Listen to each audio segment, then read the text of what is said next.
Royal tiger drink presents যাহা বলিব সত্য বলিব, রিচার্জ ইয়োরসেলফ।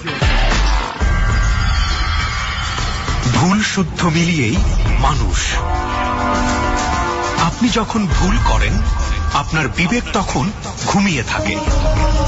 যদি কেউ না জানে তো বিবেক জানে আপনি কত বড় ভুল করেছেন।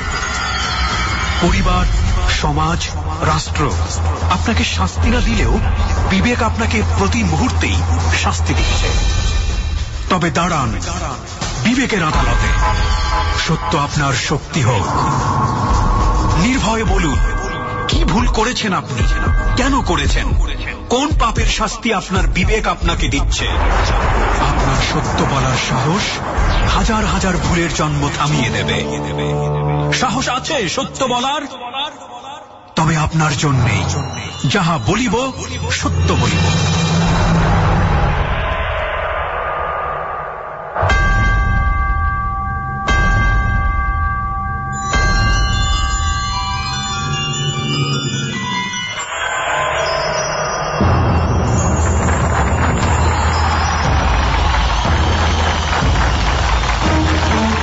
শুরু হয়ে গেল রবিবারের রাতের মহাযজ্ঞ রয়্যাল টাইগার ড্রিঙ্ক প্রেজেন্টস যাহা বলিব সত্য বলিব, এবিসি রেডিও FM 89.2 এ। আর যে কিবরিয়া রয়েছে আপনার সঙ্গে, এবং শুরুতেই আমরা জেনে নেব কে রয়েছে আজকের রয়্যাল টাইগার ড্রিঙ্ক প্রেজেন্টস যাহা বলিব সত্য বলিবর মঞ্চে। মঞ্জুর।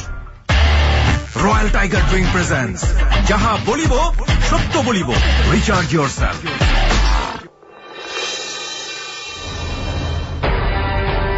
ধন্যবাদ কিবরিয়া। যাহা বলিব সত্য বলিবতে আমাদের আজকের অতিথি 24 বছর বয়সী সাহসী এক নারী মেঘলা। মেঘলার জন্ম ঢাকাতেই। ভাই বোনদের মধ্যে মেঘলা সবার ছোট। গান শুনতে পছন্দ করেন এবং নিজেও গুনগুন করে গান গাওয়ারও চেষ্টা করেন। পরিবারের সব থেকে প্রিয় মানুষ মেঘলার সেজ বোন, তার সাথেই সবকিছু শেয়ার করেন। প্রিয় খেলা ক্রিকেট, আর পছন্দের খেলোয়াড় সাকিব আল হাসান। প্রিয় খাবার বলতে গিয়ে হাসি মাখা মুখে জানালেন শুটকি। সদা হাস্যোজ্জ্বল মেঘলা কেন আজ যাহা বলিব সত্য বলিবর মঞ্চে, তা জানতে চলুন কিবরিয়ার কাছে।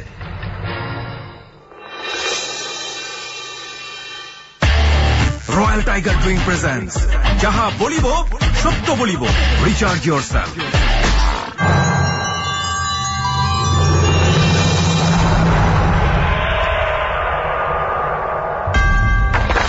আমরা মঞ্জুরের কাছ থেকে জানলাম মেঘলা রয়েছে আজকের যাহা বলিব সত্য বলিবতে।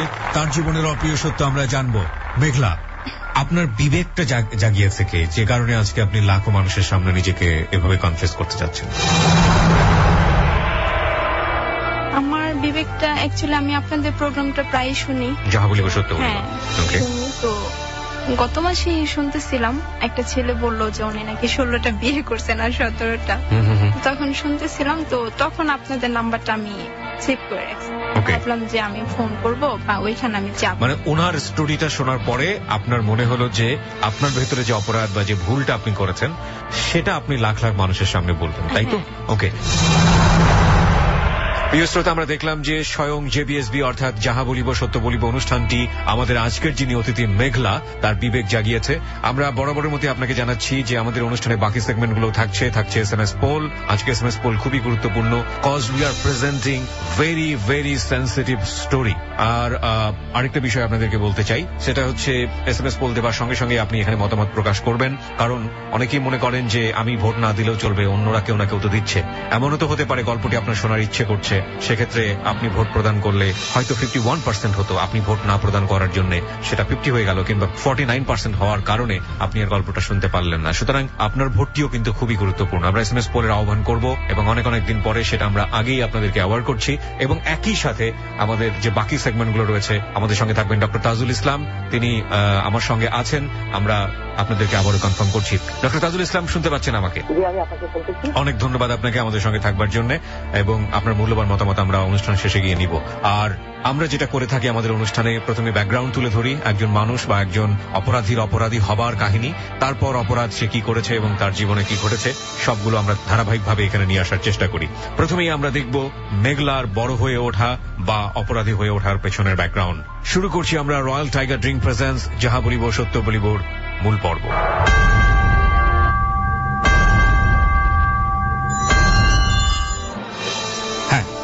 আপনি শুরু করুন একেবারে ব্যাকগ্রাউন্ড থেকে, যেখান থেকে আপনার মনে আছে। আমার ছোটবেলা থেকে যখন আমি স্কুলে পড়তাম, তো সেই মুহূর্তে আমি অনেক মজা করতাম। মজা করতে বলতে, তার আগে আপনি আমাদেরকে একটু বলেন তো আপনার বাবা কি করতো? আমার বাবা ফার্নিচারের ব্যবসা করতো, তো উনি আমাদের এলাকার মেম্বার। আপনাদের এলাকার মেম্বার ছিল আপনার বাবা। কয় ভাই বোন ছিলেন আপনারা? আমরা 4 বোন 1 ভাই। 4 বোন 1 ভাই ছিলেন। ওকে, বোনদের মধ্যে আপনার পজিশন কত? আমি সবার ছোট, ভাইয়েরও ছোট। মানে সব ভাই 5 ভাই বোনের মধ্যে আপনি সবার ছোট ছিলেন। আপনার স্কুলের কথা বলছিলেন, বলুন তারপর। জি, তো আমার ফ্রেন্ডদের সাথে আমি খুব মজা করতাম। আমি আমাদের স্কুল ছুটি হলে আমার ফ্রেন্ডদের নিয়ে আমরা ওইখানে, মানে আমাদের গ্রামের মতো ক্ষেত, তো ওইখানে আমরা যেতাম।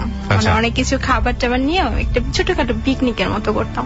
ওইখানে মজা টজা করার পর যখন বাসায় আসতাম বিকেল হয়ে যেত, তো বাসায় আসলে একটা ভয় থাকতো যে বাসায় গেলে ভাইয়া বা আপুরা মারবে বা আম্মু মারবে, এরকম একটা ইয়া থাকতো। তো আমার দাদির রুমটা ছিল আবার একটু আমাদের রুম থেকে মানে পিছনের সাইডে, তো ওইখানে আমি আসার পর দাদির রুমেই বসে থাকতাম। হ্যাঁ, রুমে যেতাম না। তো যখন দেখা গেল 2-3 ঘন্টা রুমে দাদির রুমে বসে রয়েছে, তো আম্মু জিজ্ঞেস করতো এসে যে তুমি এইখানে বসে রয়েছো কেন? পরে বলতাম যে দাদির কাছে আসছি, দাদির সাথে কথা বলতেছি।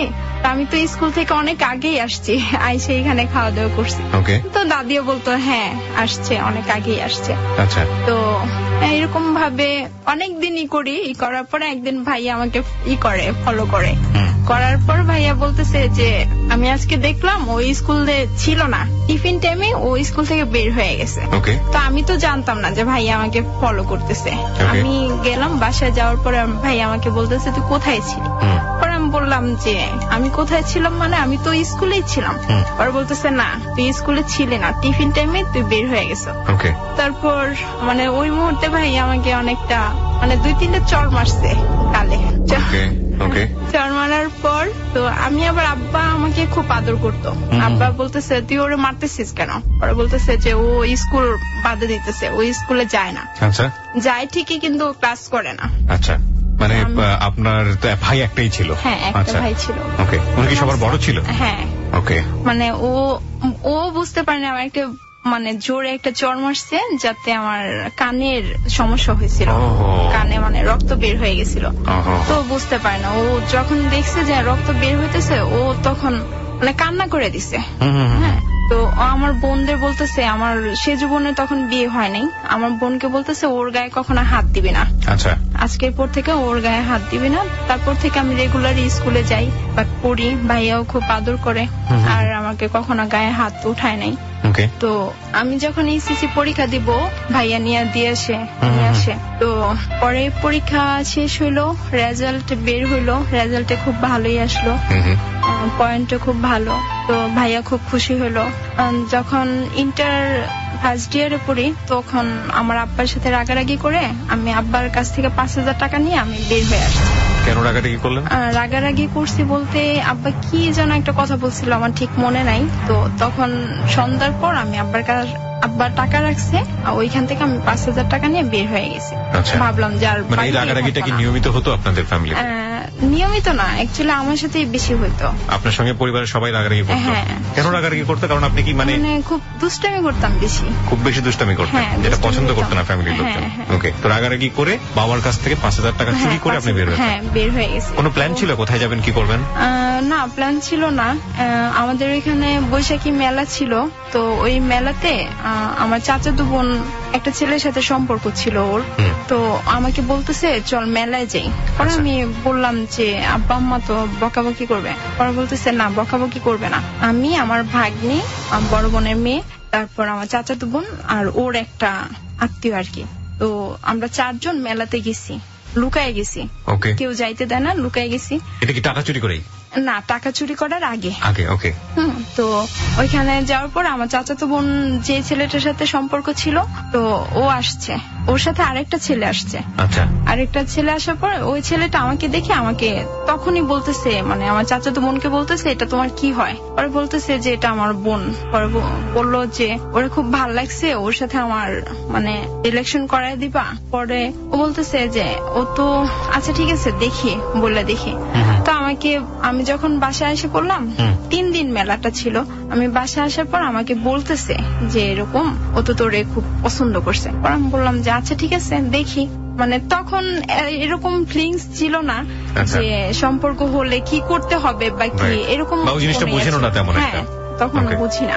তো আমি ওই সময়টা থেকে আপনি কলেজে ভর্তি হয়েছেন? হ্যাঁ, কলেজে ফার্স্ট ইয়ারে পড়ছেন। তো তখন আমি আবার দ্বিতীয় দিন মেলাতে গেলাম, তখনও লুকাই গেছি আর কি, কেউ সবাই গার্ড দিয়ে রাখছে যেন না যেতে পারে। তো গেলাম, মেলাতে যাওয়ার পর ওই ছেলেটা আসছে আর আমার চাচাতো বোনের সাথে যার সম্পর্ক ও আসছে। আসার পর আমাকে সরাসরি বললো, মেঘলা আমি তোমাকে খুব লাইক করি। পরে আমি বললাম যে দেখেন আপনি আমাকে লাইক করেন ঠিক আছে, আপনি আমাকে বিয়ে করতে পারবেন, এইটুকু বলছি আর কি। পরে বলতেছে দেখো আমার পক্ষে এখন সম্ভব হবে না, 5 বছর পর। ওকে, ছেলেটা কি আপনার বয়সী ছিল নাকি? আমার থেকে মনে হয় 2-1 বছরের বড় হবে। 2 বছরের বড় হবে। ওকে। তো ও আমাকে বলার পর আমি বললাম যে আচ্ছা ঠিক আছে। তো আমার চাচাতো বোনের ফোন ছিল, ওটা দিয়ে আমি ওর সাথে কথা বলতাম, আমাকে রাত্রে কথা বলা দিত, একসাথে ঘুমাইতাম, তখন কথা বলতাম। বলার পর আমি ওরে বললাম যে আমি তো বাসা থেকে রাগ করে আইসা পড়তেছি, তো তুমি কি আমাকে নিবা?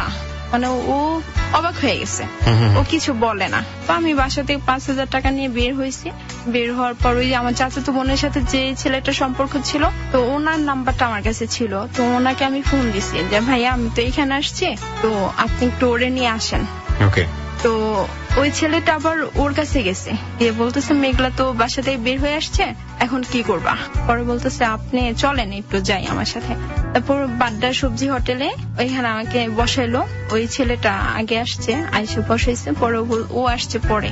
তারপর কথাবার্তা বললাম। পরে ওই ছেলেটা বলতেছে আমার পক্ষে সম্ভব না। ছেলেটার নাম কি ছিল? কাশেম। হ্যাঁ। তো আমাকে বলতেছে যে দেখো আমি তোমাকে আগেই বলছি যে আমি তোমাকে নিতে পারবো না, 5 বছর আগে তোমাকে আমি বিয়ে করতে পারবো না। পরে আমি বললাম যে এখন আমি কি করব, এখন তো আমি বাসায় গেলে আমাকে মেরেই ফেলবে। হ্যাঁ। পরে বলতেছে কি করবা, আমিও তো বুঝতে পারতেছি না, তো তোমার থাকার কোথাও জায়গা আছে? পরে আমি বললাম যে আমার এক খালার বাসা আছে, তো এইখানেই তো খালার বাসায় গেলে মিথ্যা বলতে হবে।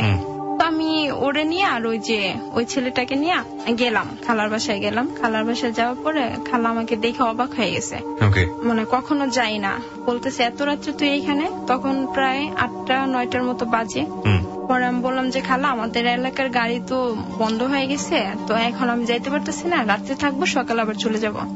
পরে বলতেছে আচ্ছা ঠিক আছে সমস্যা নাই, থাক। তো ওইখানে আমাকে বাড়ি থেকে বেরিয়ে যাওয়ার পরে হ্যাঁ, মানে ওই ছেলেটার সঙ্গে আপনার এক ধরনের সম্পর্ক বিল্ড আপ হচ্ছে, আবার হচ্ছে না, প্রেমের সম্পর্ক তৈরি হয়েছে আবার হয়নি, এরকম একটা অবস্থায় আপনি বাবার সাথে কোন একটা বিষয় নিয়ে ঝগড়াঝাটি করলেন এবং করে আপনি বাড়ি থেকে কনফিউজ ছিলাম যে ও আমাকে নিবে, আমি এটাই ভাবছিলাম, এটা ভাইবে বের হয়েছিল। ওই ছেলে তো আপনাকে কথাও দেয়নি? না। তারপরও আপনি ভেবে বের হয়েছেন? হ্যাঁ। কেন বের হলেন? আপনি ওর কথা কি পরিবারে জানিয়েছিলেন যে ছেলেকে আপনি বিয়ে করবেন? আমি জানাই নাই। তাহলে আপনি এরকম একটা সময় আমি বের হওয়ার পরে সবাই জানতে পারছে। না সেটা তো পারবেই, কিন্তু আপনি পরিবার থেকে কেন বের হচ্ছেন এটা আমার জানাটা দরকার। এরকম একটা সময়ে মেয়েরা পরিবার থেকে বের হওয়া মানে এটা বিশাল রিস্কের একটা ব্যাপার, দুর্নামের ব্যাপার। কষ্ট লাগতো যে কিসের জন্য কষ্ট? আমাকে শুধু মারধর করে। বাবা গায়ে হাত তুলতো আপনার? হ্যাঁ, আমার বাবাও গায়ে হাত তুলতো ওই ইন্টারমিডিয়েটে পড়ার সময়? ওই দিনে বাবা আমার গায়ে হাত উঠাইছে। আর উঠায় কিসের জন্য হাত উঠেছিল? ওইটা কি জানো একটা আমার ঠিক মনে নাই। তো যে কোনো কারণেই হোক আপনি রাগ করে বের হয়ে গেছেন। ওই সময় কাশেমের সঙ্গে আপনার এক ধরনের সম্পর্ক রয়েছে, কিন্তু আপনি মনে করেছেন বের হয়ে যেহেতু যাচ্ছি তাহলে কাশেম আমাকে নিবে, এটা মনে করে বের হয়েছেন। এখানে আর আসবো না, আর ফিরবেন না। ওকে। তারপরে আপনি গিয়ে উঠলেন ফুপুর বাসায়? খালার বাসায়। ঠিক আছে। তারপর খালা জানতো যে আপনি বাসা থেকে রাগ করে বের হয়েছেন? না, জানতো না। শুনি আমরা। তারপর ওইখানে রাত্রে থাকলাম। থাকার পর আমি আবার যখন কাশেম আমাকে না করছে, তো তখন আমি ওই ছেলেটাকে বললাম, রিপন ভাইকে বললাম যে রিপন ভাই আপনি আমাকে একটু মধুপুরে দিয়ে আসবেন। কাশেমকে আপনি বললেন যে আমি বাড়ি থেকে বের হয়ে আসছেন? হ্যাঁ। তারপর কাশেম কি বললো? বলতেছে আমার পক্ষে সম্ভব না। আচ্ছা। তো রিপনটা কে ছিল? রিপনটা ছিল ওরই, মানে ওর সাথেই থাকতো, যে আমার চাচাতো বোনের সাথে যে সম্পর্ক ছিল। ওকে। তো রিপনকে আপনি বললেন? হ্যাঁ। কি বললেন? বললাম যে আমাকে একটু, আমার মানে আব্বা তো আগে মধুপুরে থাকতো, ওইখানে ব্যবসা করতো, তো ওইখানে থাকতো, তো ওইখানে আমাদের সব পরিচিত অনেক লোকজন আছে, ওইখানে আমরা প্রায়ই যাই মাঝে মধ্যে বেড়াইতে। আমি বললাম যে ওইখানে দিয়ে আসবেন। পরে বলতেছে আচ্ছা সমস্যা নাই, আমি যেতে পারবো, দিয়ে আসবো, কিন্তু আমার সেদিনই আসতে হবে। তো বললাম যে আচ্ছা ঠিক আছে, আপনার টাকা পয়সা নিতে হবে না, সেটা তো আমার কাছে আছে, আপনি একদম ভোরে এসে পড়েন, ভোরে গাড়িতে গেলে খুব ভালো হবে। আচ্ছা। তো উনি 6টার ভিতরে আসছে, কাশিমও আসছে। হ্যাঁ, আসার পর কাশিম আমাকে বলতেছে চলো তোমাকে বাড়িতে দিয়ে আসি। আমাকে কেন? তোমার ভাইয়া ফোন দিছে, আমাকে ফোন দিয়ে নানান কথা বলতেছে যে আমাকে কাশিমকে ফোন দিয়েছে আপনার ভাই? হ্যাঁ। তো আপনার ভাই কিভাবে জানলো কাশিমের কাছে আপনি আছেন? আমার চাচাতো বোনটা বলছে। চাচাতো বোনটা আপনার ভাইকে বলে দিয়েছে? জি। তারপর কাশিম বলতেছে যে তোমার ভাই নাকি আমার লাশ ফেলে দিবে, আমাকে দেশে পাঠায় দিবে, তো চলো তোমাকে বাড়িতে দিয়ে আসি। বললাম যে না, আপনার লাশ ফেলবে ঠিক আছে, কিন্তু আমি গেলে এখন আমাকেই মেরে ফেলবে। মানে ভাইয়াকে প্রচন্ড ভয় পেতাম। আচ্ছা। তো গেলাম, ও আমাদের গাড়িতে উঠায় দিয়ে আসলো মহাখালীতে। ওইখান থেকে গাড়িতে উঠায় দিয়ে আসলো, বাট নাস্তা, পরোটা, ডিম এগুলাও দিয়ে আসলো গাড়িতে। বলতেছে ভাড়াও দিয়ে আসছে রিপন ভাইয়ের কাছে। এখন রিপন ভাই বললাম যে আপনি ওর কাছে ভাড়া নিলেন কেন? আমার কাছে তো টাকা আছে। পরে বলতেছে দেখো ছেলেটা খুব টেনশন ফিল করতেছে, খুব টেনশনে আছে, তো ওর কাছ থেকে যত তাড়াতাড়ি যাবো ততই ওর জন্য ভালো, এটা আমাকে বলতেছে। পরে এখন গেলাম, গাড়িতে যাইতেছি, আমি আর ওনার সাথে কোনো কথা বলি না, স্টপ ভাবে রইলাম। তো যখন অর্ধেক চলে গেলাম তখন আমার মাথায় আসছে তো এখানে তো সবাই আমাদের চিনে, বাট ফোনও দিবে আব্বাকে, আব্বার নাম্বার জানে। তো এখন ওইখানে গিয়ে কি পরিচয় দিব সেটা ভাবতেছি। এখন উনি বলতেছে কি পরিচয় দিবেন সেটা আপনি জানেন, আমি তো আর ওইখানে যাইনি কখনো, আর আমি জানিও না। পরে আমি বললাম যে ভাইয়া বললে তো বলবে যে তোমার চাচাতো ভাই, ফুফাতো ভাই সবই চিনি। হ্যাঁ, তো এটা তোমার কোন ভাই, এরকম একটা প্রশ্ন করবে। তো আমি তারপর ওনারে বললাম যে আচ্ছা ঠিক আছে, আমরা হাজবেন্ড ওয়াইফ মানে পরিচয় দিই। আর পরে উনি বলতেছে যে আচ্ছা ঠিক আছে, যেটা ভালো হয় সেটাই আপনি করেন। কাদের বাড়িতে যাওয়ার প্ল্যান করছেন? ওইখানেই আমার এক চাচির বাসা। ওকে, তো রিপনকে আপনি এই ধরনের একটা প্রস্তাব দিলেন, রিপন রাজি হলো? হ্যাঁ, উনি বলতেছে যে দেখেন আপনি যাই করেন আপনার ভালোর জন্য করেন, কিন্তু আমি আপনাকে রাইখে আইসা পড়বো। আচ্ছা, ওকে, মানে আপনি বাড়িতে যাচ্ছেন না, ভাই পেটাবে এই কারণেই আপনি বাড়িতে ভয়ে যাচ্ছেন না। ওকে, তো ওইখানে গেলাম, ওর পরনে, রিপনের পরনে আবার একটা ট্রাউজার ছিল আর একটা গেঞ্জি ছিল, মানে নর্মালি বাসায় যেটা পরে সেটাই। তো ওইখানে আর কি সন্দেহটা হয়েছে সবার। তো যাওয়ার পরে এখন আমি তো সবকিছু, আমি তো রেডি হয়ে বের হয়েছি। তো বাসায় গেলাম, যাওয়ার পরে আমার এক ওইখানে চাচাতো ভাই, উনি বলতেছে কি যে কি ব্যাপার তোমরা হঠাৎ করে? বললাম যে এমনি মানে বাজি ধরছি, এরকম একটাই বাজি ধরছি, ওরে নিয়ে আজকে আসবো হঠাৎ করে। তো হঠাৎ করে এসে পড়ছে। তো গেল, এখন মানে চাচি খাবার টাবার দিল, গোসল করলাম। তো যখন গোসল করতে গেল রিপন, তখন আমি বাইরে বসে রয়েছি আর কি। আমার চাচাতো ভাই তখন সন্দেহ করছে যে ওর যদি হাজবেন্ড হয় তাহলে অবশ্যই ও ওইখানে দাঁড়াবে, দাঁড়ায় উনি গোসল করবে, উনি দাঁড়ায় যেই হোক হেল্প করবে। তো উনি তুমি এইখানে বসে রয়েছো, আমাকে আবার প্রশ্ন করলো তুমি এইখানে বসে রয়েছো কেন, তোমার হাজবেন্ড গোসল করতেছে, তুমি পানি টানি দাও। ওর আমি বললাম না, ও নিতে পারবে, সমস্যা নাই। তারপর গোসল টোসল করলাম, খাবার দিল, খাবার খেলাম, বিকেল প্রায় হয়ে যাচ্ছে। তো একটু রেস্ট নেওয়া দরকার, জার্নি করে গেছি এত দূরে। তো কাকি ওরা বলতেছে যে আচ্ছা তোমরা শুয়ে থাকো। পরে আমি বললাম যে না সমস্যা নাই, ও শুয়ে থাকুক, আমি শুবো না, আমি আপুদের সাথে কথা বলি। আর বলতেছে না এখন শুয়ে থাকো, নতুন জামাই নিয়ে আসছো, পরে কথা বলো। তো দরজা খোলাই ছিল।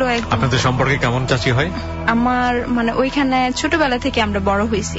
ওকে, তাহলে আপনার বিয়ে হলে তো তাদের জানার কথা ছিল, একটা প্রশ্ন আসতে পারে। হ্যাঁ সেটাই তো। এবং তাছাড়া আপনি এরকম ভাবে নিয়ে গেছেন, স্বাভাবিকভাবেই তো আপনার পরিবারের সঙ্গে ফোনে যোগাযোগ হওয়ার কথা, সেটাও করে নাই? করছে, এগুলো সবই পরে বের হয়ে গেছে। পরে বের হয়ে গেছে, তাহলে আমরা স্টেপ বাই স্টেপ যাই। হ্যাঁ বলুন। তারপর তো আমি, ও শুয়ে রয়েছে, রিপন ভাই শুয়ে রয়েছে, আমিও পাশে মাঝখানে একটা বালিশ দিয়ে আমিও পাশে শুয়ে রয়েছে। তো কাজের মহিলাটা কাজ করতেছে, ওই রুমের ভিতরেই কাজ করতেছে। তো মহিলাটা বোবা ছিল, মহিলাটা না আমাকে দেখা একটু কেমন যেন একটু করতেছে যে আজ হাজবেন্ড, অথচ হাজবেন্ডের সাথে কোনো ইয়া নাই। তো উনি বোবা হলে কি হবে, উনি সব বলতো, আর ছোটবেলা থেকে ওনাকে রাখছে, কাজ করতো। তো উনি না আম্মাকে, আমি আবার ওনাকে আম্মাই বলতাম, চাচিকে, আম্মাকে গিয়ে বলতেছে যে ও তো এইভাবে মানে ইশারাতে বলতেছে। তো আম্মা আমাকে আইসা আবার দেখলো যে আমি ওইভাবে শুয়ে রয়েছি, আম্মা আর কিছু বলে নাই। বিকেলে যখন শোয়া থেকে উঠছে তখন আপুরা, 3টা আপু আসছে, আপু আর আম্মা বসে বলতেছে। মানে আপনার চাচি? হ্যাঁ, আপনার চাচিকে আপনি আম্মা বলতেন? হ্যাঁ। কারণটা কি? ছোটবেলা থেকেই মানে ওনাদের বাড়িতে বেশি থাকা হইতো তো আমার। ঠিক আছে, তো তারপরে কি বলছে? তারপর আম্মা বলতেছে যে কি ব্যাপার, হঠাৎ করে কেন আসলা বাড়ি থেকেও?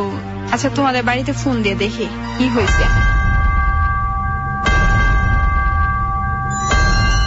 প্রিয় শ্রোতা, আমরা এখানে একটা বিরতি নিতে চাই, 4 মিনিটের ছোট্ট একটা বিরতি নিতে চাই।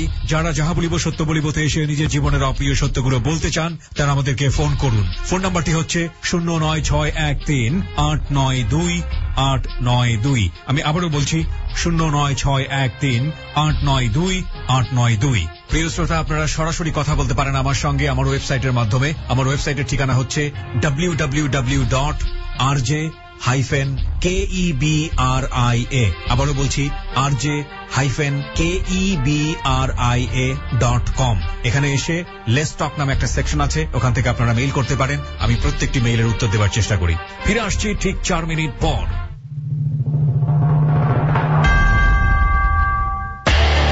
রয়্যাল টাইগার ড্রিঙ্ক প্রেজেন্টস যাহা বলিব সত্য বলিব, রিচার্জ ইয়োরসেলফ। 40 কোটি ভোক্তার প্রিয় পানীয়, 18 কোটি মানুষের গর্ব। রয়্যাল টাইগার ড্রিঙ্ক জয় করেছে বিশ্ববাজার। মনে রেখো, রয়্যাল টাইগার জিতবে, সুন্দর আগামীটা তারা করবে। Royal Tiger energy drink, recharge yourself. সময় এসেছে ঘুরে দাঁড়াবার, সময় এসেছে এগিয়ে যাবার। তাও গর্জন করো অর্জন, নতুন সময়ের এই প্রয়োজন। প্রজে ওঠো উন্মাদনায়, এবার তোমাকে আটকায় বাতাসকে তুমি করো সাবধান। এনার্জি দুনিয়ার এই আহ্বান। Join the gang, join the gang, join the Royal Tiger Gang. Join the gang, join the gang, join the Royal Tiger Gang. Royal Tiger Drink, recharge yourself. ABC Radio 89.2 FM. Royal tiger drink presents যাহা বলিব সত্য বলিব, recharge yourself.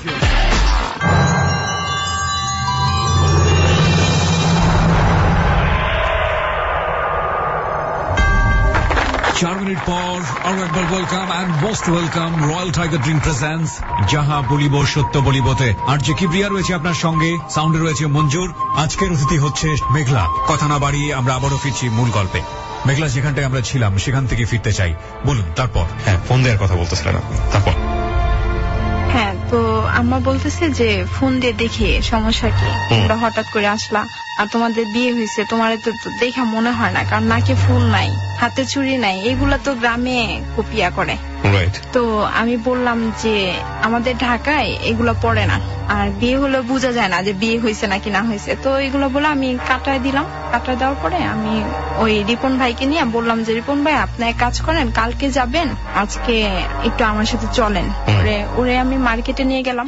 নিয়ে যাওয়ার পর ওরে আমি shirt pant কিনা দিলাম। তারপর আমার নাক ফোড়ানো ছিল না, তারপরে একটা নাকের নথ নিছি যেন ওনারা বিশ্বাস করে।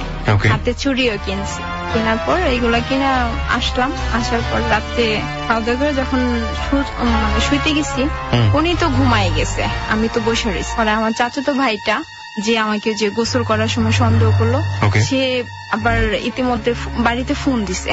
বাড়িতে ফোন দিয়ে ব্যাপারটা জানতে পারছে। পরে উনি বলতেছে যে ও তো এরকম একটা ছেলেকে নিয়ে আসছে। তো আব্বা বলতেছে আচ্ছা ঠিক আছে, তুমি ওরে জিজ্ঞেস করো, আর ওই ছেলেটাকে ওইটাও জিজ্ঞেস করো। ও মানে আপনার বাবার কানে গেছে তাহলে? হ্যাঁ গেছে। ওকে, তো তার মানে তো বাবার কানে গেছে মানে এটা কনফার্ম হয়ে গেছে যে না, বিয়েটা হয় নাই। হ্যাঁ হ্যাঁ। ওকে, তো আব্বা আবার আমি কোনো দোষ করলো ভাইয়াকে বলতো না, ভাইয়াকে কারণ এই গায়ে হাত তোলে এই কারণে হয়তো বা বলতো না। আব্বা কি করতো, তো এখন বলার পর উনি দরজা নক করতেছে, উনি ডাকতেছে। মানে আন্টির ছেলে?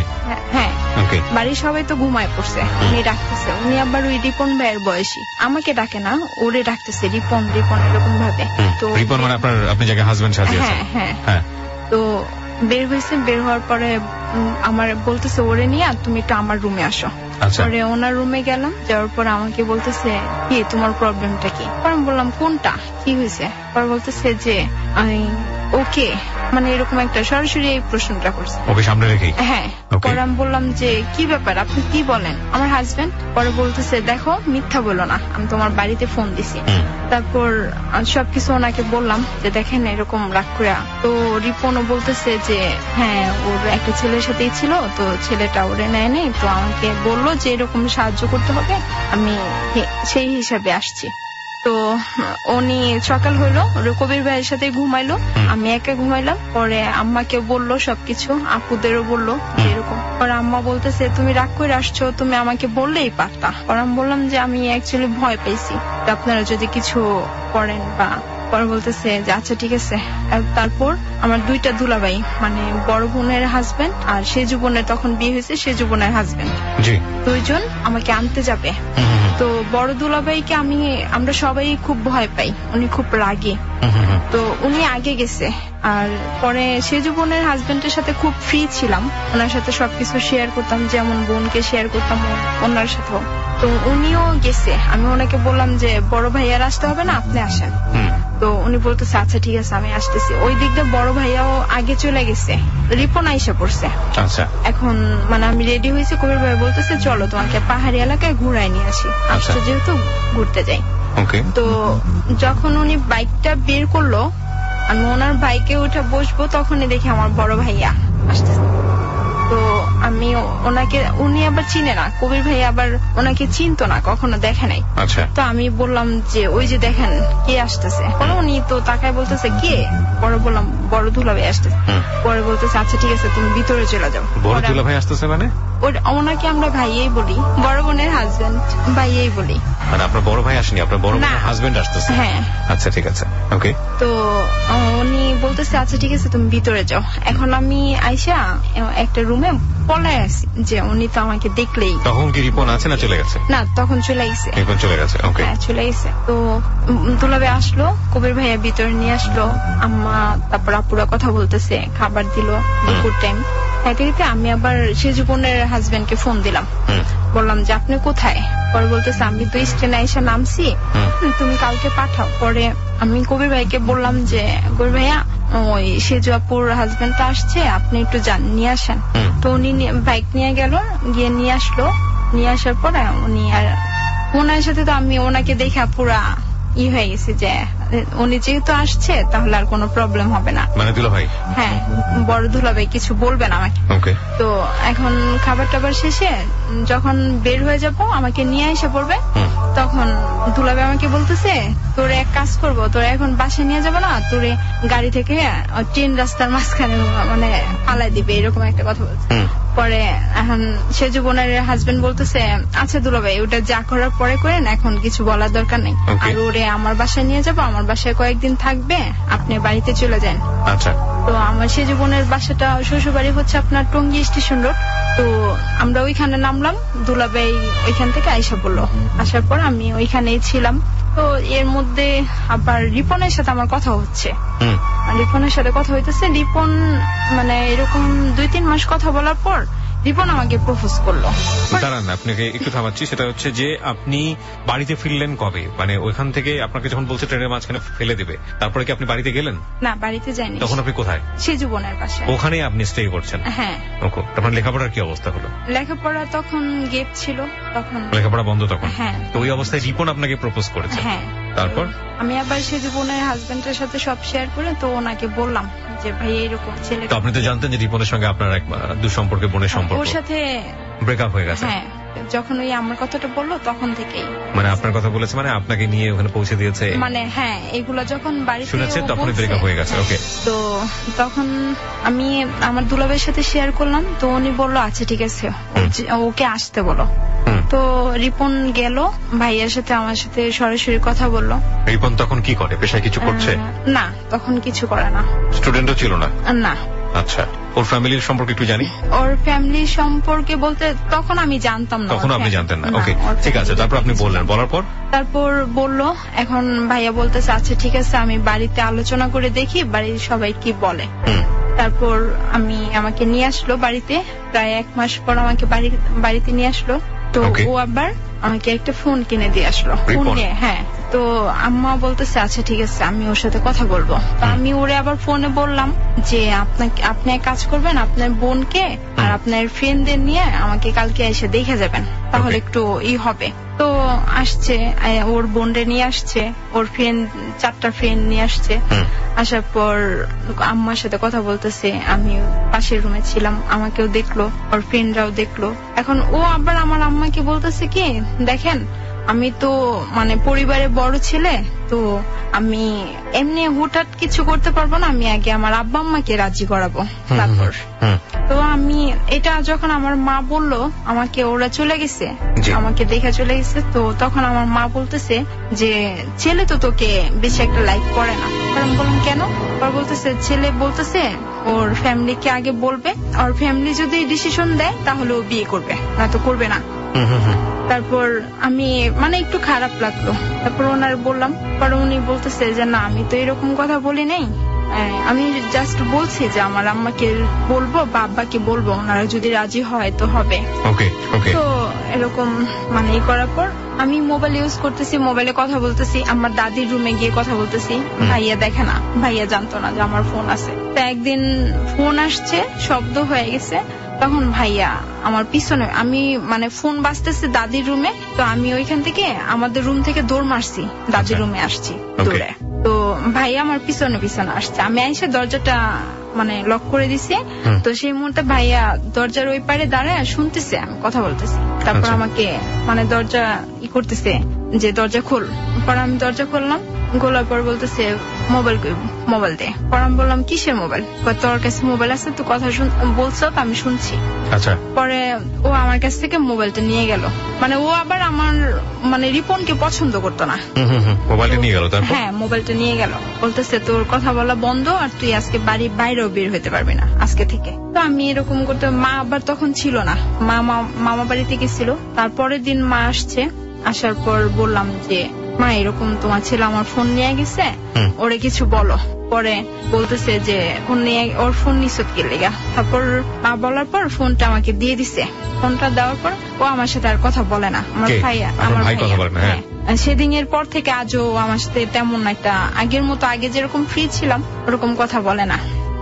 তারপর মানে দিল, মোবাইল দিল, ও বলতেছে মাকে বলতেছে যে ওই ছেলের সাথে ওর কখনো বিয়ে হবে না, আমি দিব না। পরে আমি আবার মানে রিপনকে বলে কান্নাকাটি করতেছি যে ও আমার ভাই এটা বলতেছে, আমি কি করব। পরে বলতেছে যে আচ্ছা ঠিক আছে। তখন আমি মনে হয় ব্যাপারটা ওরে বলছি 25 তারিখে, তো আমাকে 1 তারিখের টাইম দিছে, বলতেছে যে 1 তারিখে আমি তোমাকে নিয়ে এসে পড়বো, আমি এখানে একটা রুম দেখে তারপর আমি তোমাকে নিয়ে আসবো। তো ও রুম দেখলো, 1 তারিখে রুম টুম গুছাইলো। তারপর তার আগের দিন একদিন মানে গেটের বাইরে গিয়ে আমাকে নাকের ফুল দিয়ে আসছে, বলছে যে এটা তুমি পয়রা বের হবা, আর তুমি কিছু নিবা না, এক কাপড়ে বের হবা। আমি তারপরও কাপড় চোপড় নিলাম, তারপর টাকা পয়সা কিছু নিলাম, নেওয়ার পর বের হয়েছি। বের হওয়ার পর ও আমাকে সরাসরি যে এখানে রুম নিছে। দাঁড়ান একটু থামাই আপনাকে। প্রথম কথা হচ্ছে যে আপনার পরিবার থেকে তো এক ধরনের সম্মতি ছিলই ওর সঙ্গে বিয়ে দেওয়ার, তারপর আপনাকে বের হতে হলো কেন? ওই যে আমার ভাইয়া রাজি ছিল না। শুধু ভাই রাজি ছিল না, বাবা রাজি ছিল? বাবা হ্যাঁ মৌন সম্মতি জানিয়েছে, মাও তো রাজি ছিল।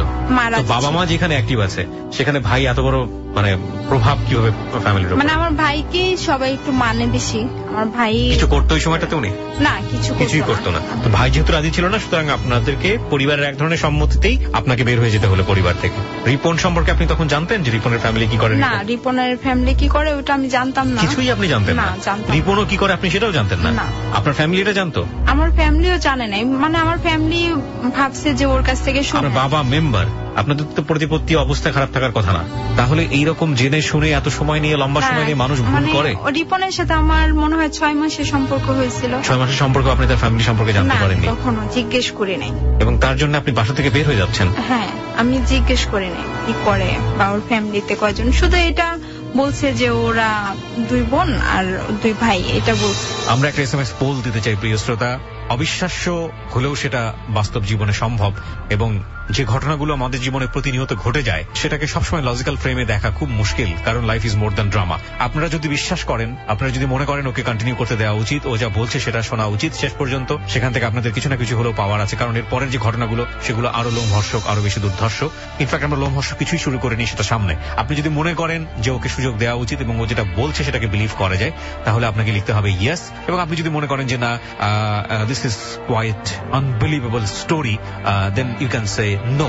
SMS করার নিয়ম হচ্ছে প্রথমে আপনাকে লিখতে হবে ABC, সেটা আপনার সেলফোনে, ফেসবুকে না, এটা আপনাকে সেলফোনে টেক্সট পাঠাতে হবে। প্রথমে লিখতে হবে ABC স্পেস ইয়েস অথবা নো। যদি আপনি মনে করেন যে ওকে বিলিভ করা যায় তাহলে লিখবেন ইয়েস, যদি মনে করেন যে না ওকে বিলিভ করা যায় না তাহলে লিখবেন নো।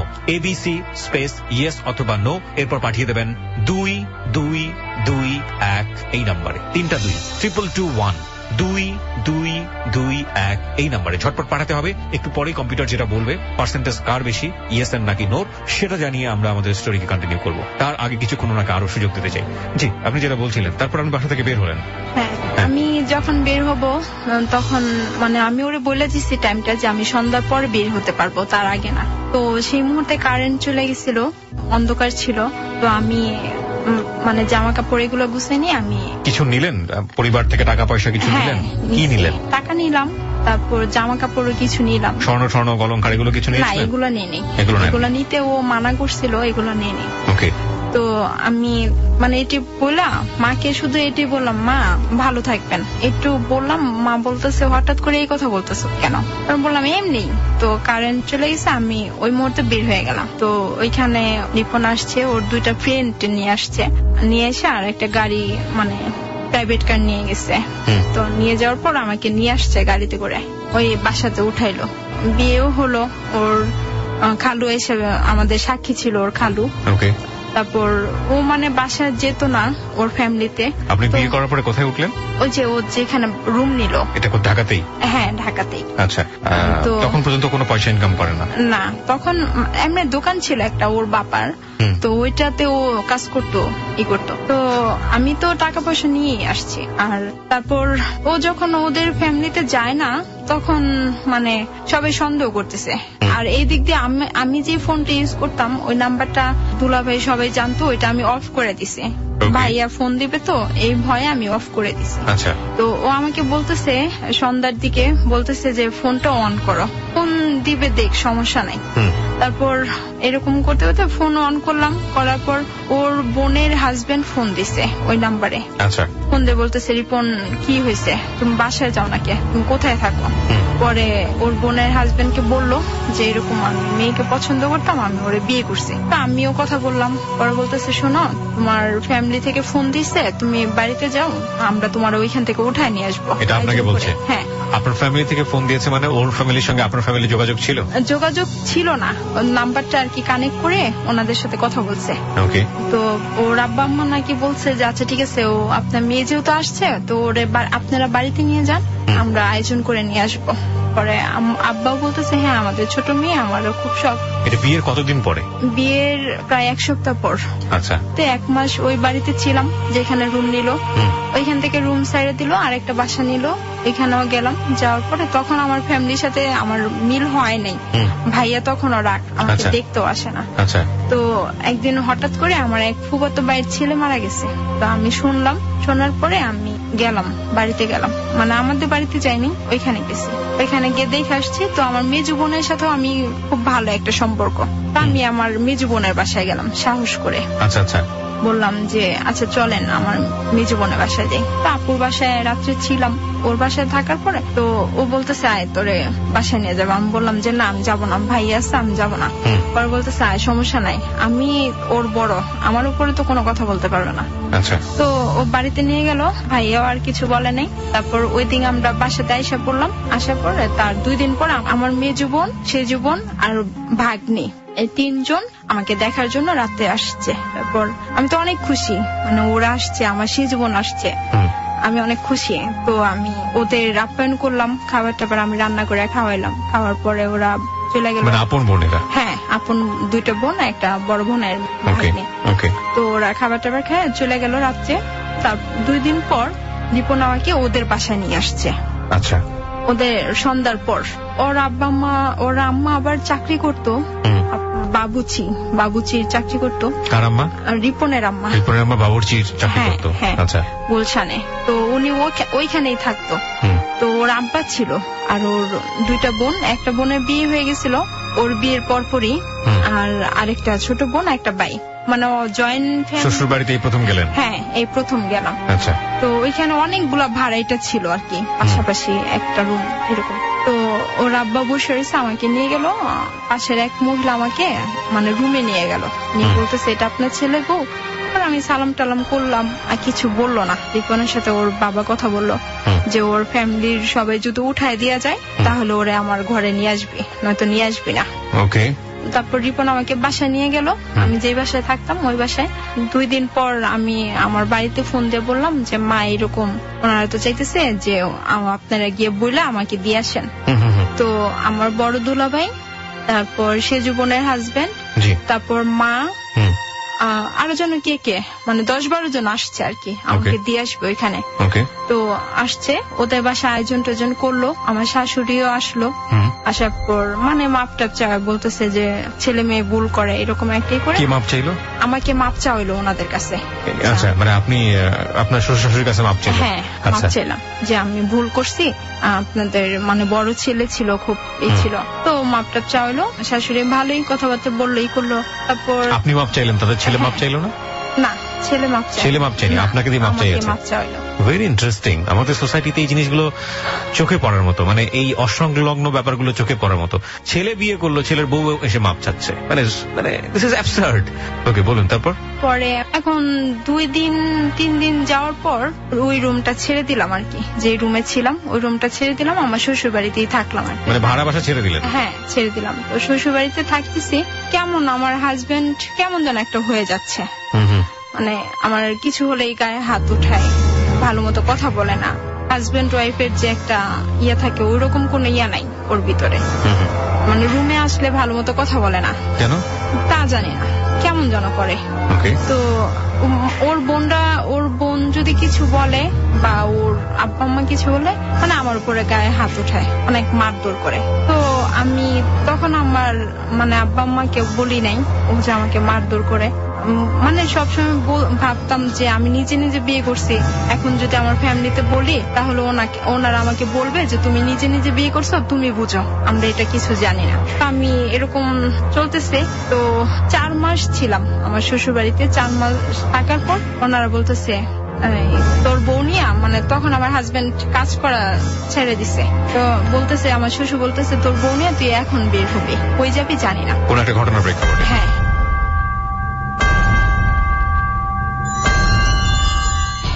বিরতির ঘন্টা শুনতে পেয়েছি আমরা, প্রিয় শ্রোতা। বিরতি নেব, তবে তার আগে আপনাদেরকে বলতে চাই কম্পিউটার কি বলছে।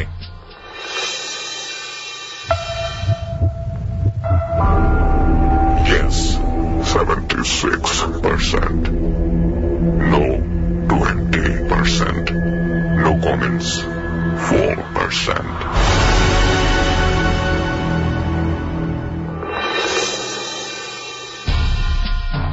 ইয়েস বলছে 76%, নো বলছে 20% এবং নো কমেন্টস বলছে 4%।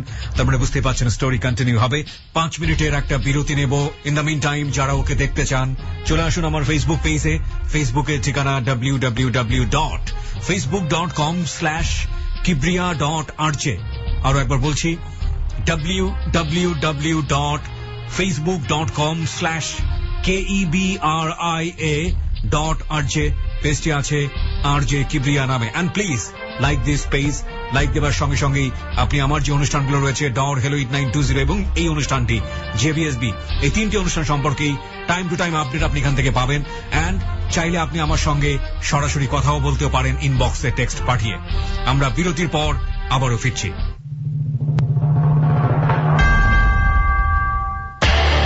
রয়্যাল টাইগার ড্রিঙ্ক প্রেজেন্টস যাহা বলিব সত্য বলিব, রিচার্জ ইয়োরসেলফ। 40 কোটি ভোক্তার প্রিয় পানীয়, 18 কোটি মানুষের গর্ব। রয়্যাল টাইগার ড্রিঙ্ক জয় করেছে বিশ্ববাজার। মনে রেখো, রয়্যাল টাইগার জিতবে, সুন্দর আগামীটা তারা গড়বে। Royal Tiger energy drink, recharge yourself. ABC Radio 89.2 FM.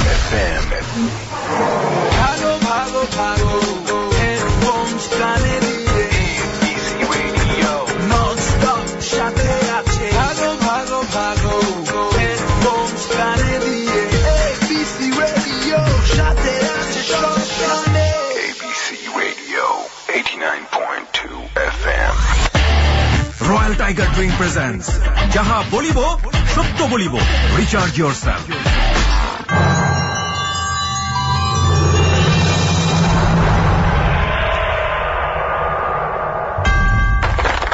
5 minute পর আরো একবার স্বাগত রয়্যাল টাইগার ড্রিঙ্ক প্রেজেন্টস যাহা বলিব সত্য বলিবতে।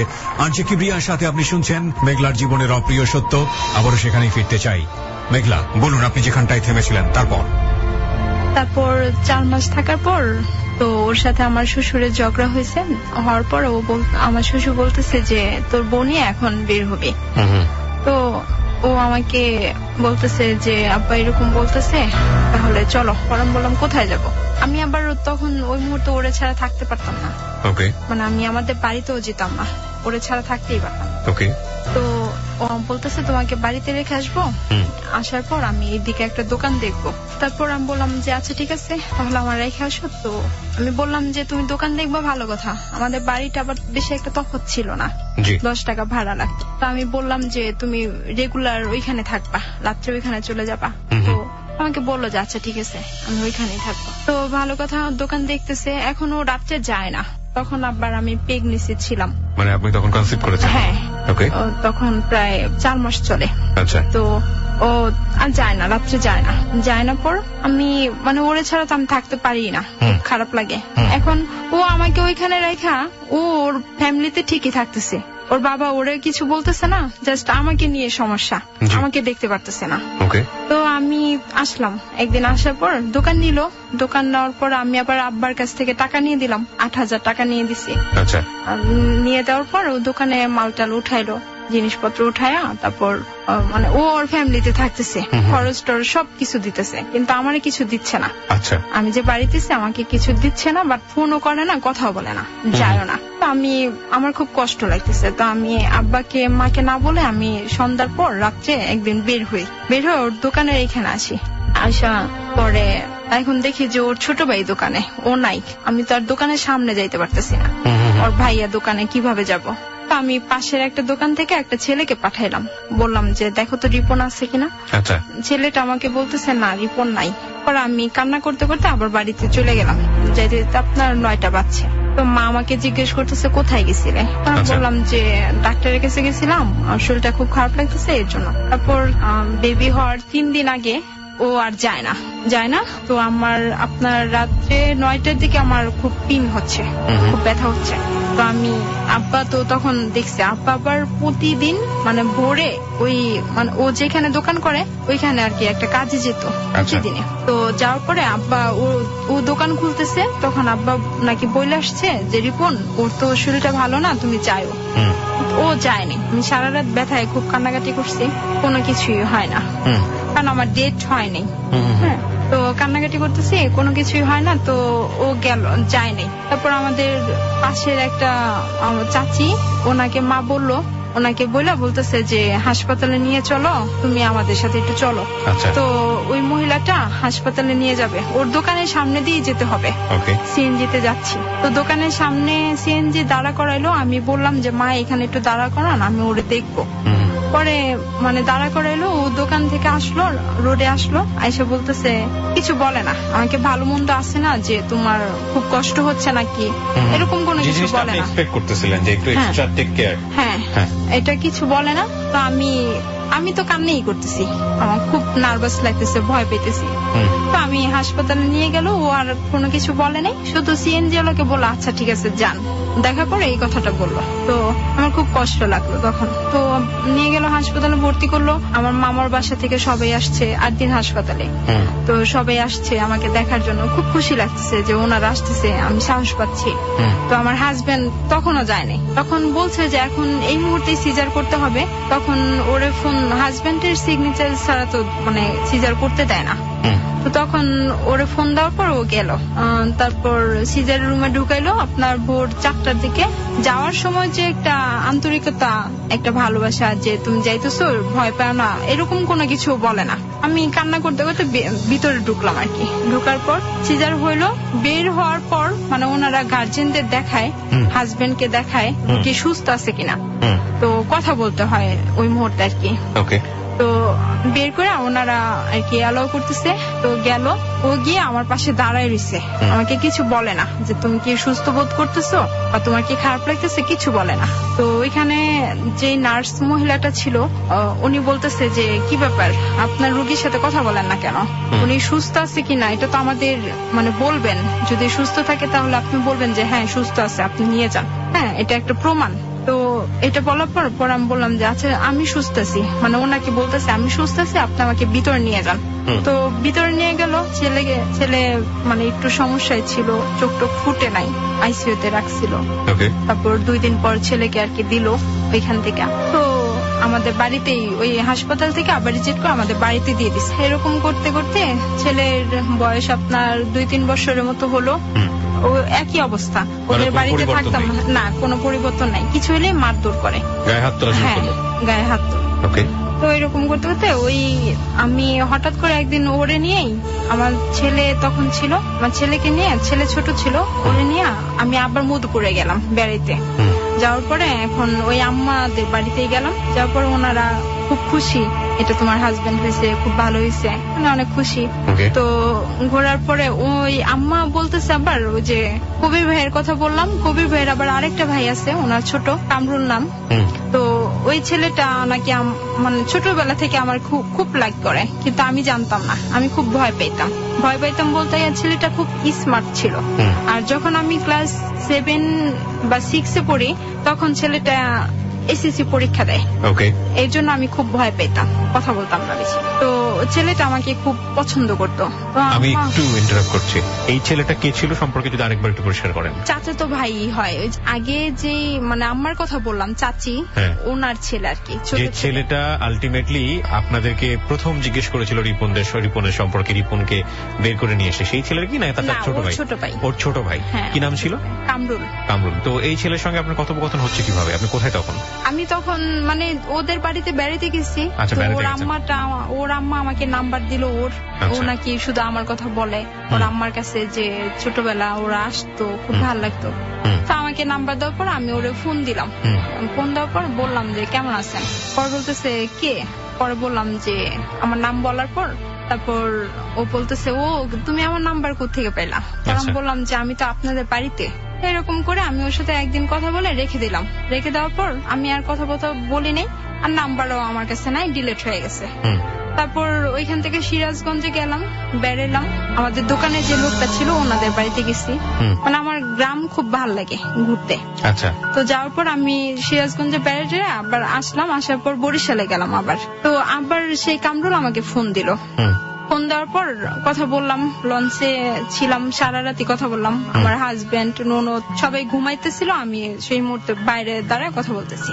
তো বলার পর ও আমাকে বলতেছে যে দেখো আমি তোমার ছোটবেলা থেকে খুব পছন্দ করি, আমি তোমাকে কখনো বলতে পারি নাই, এই আর কি।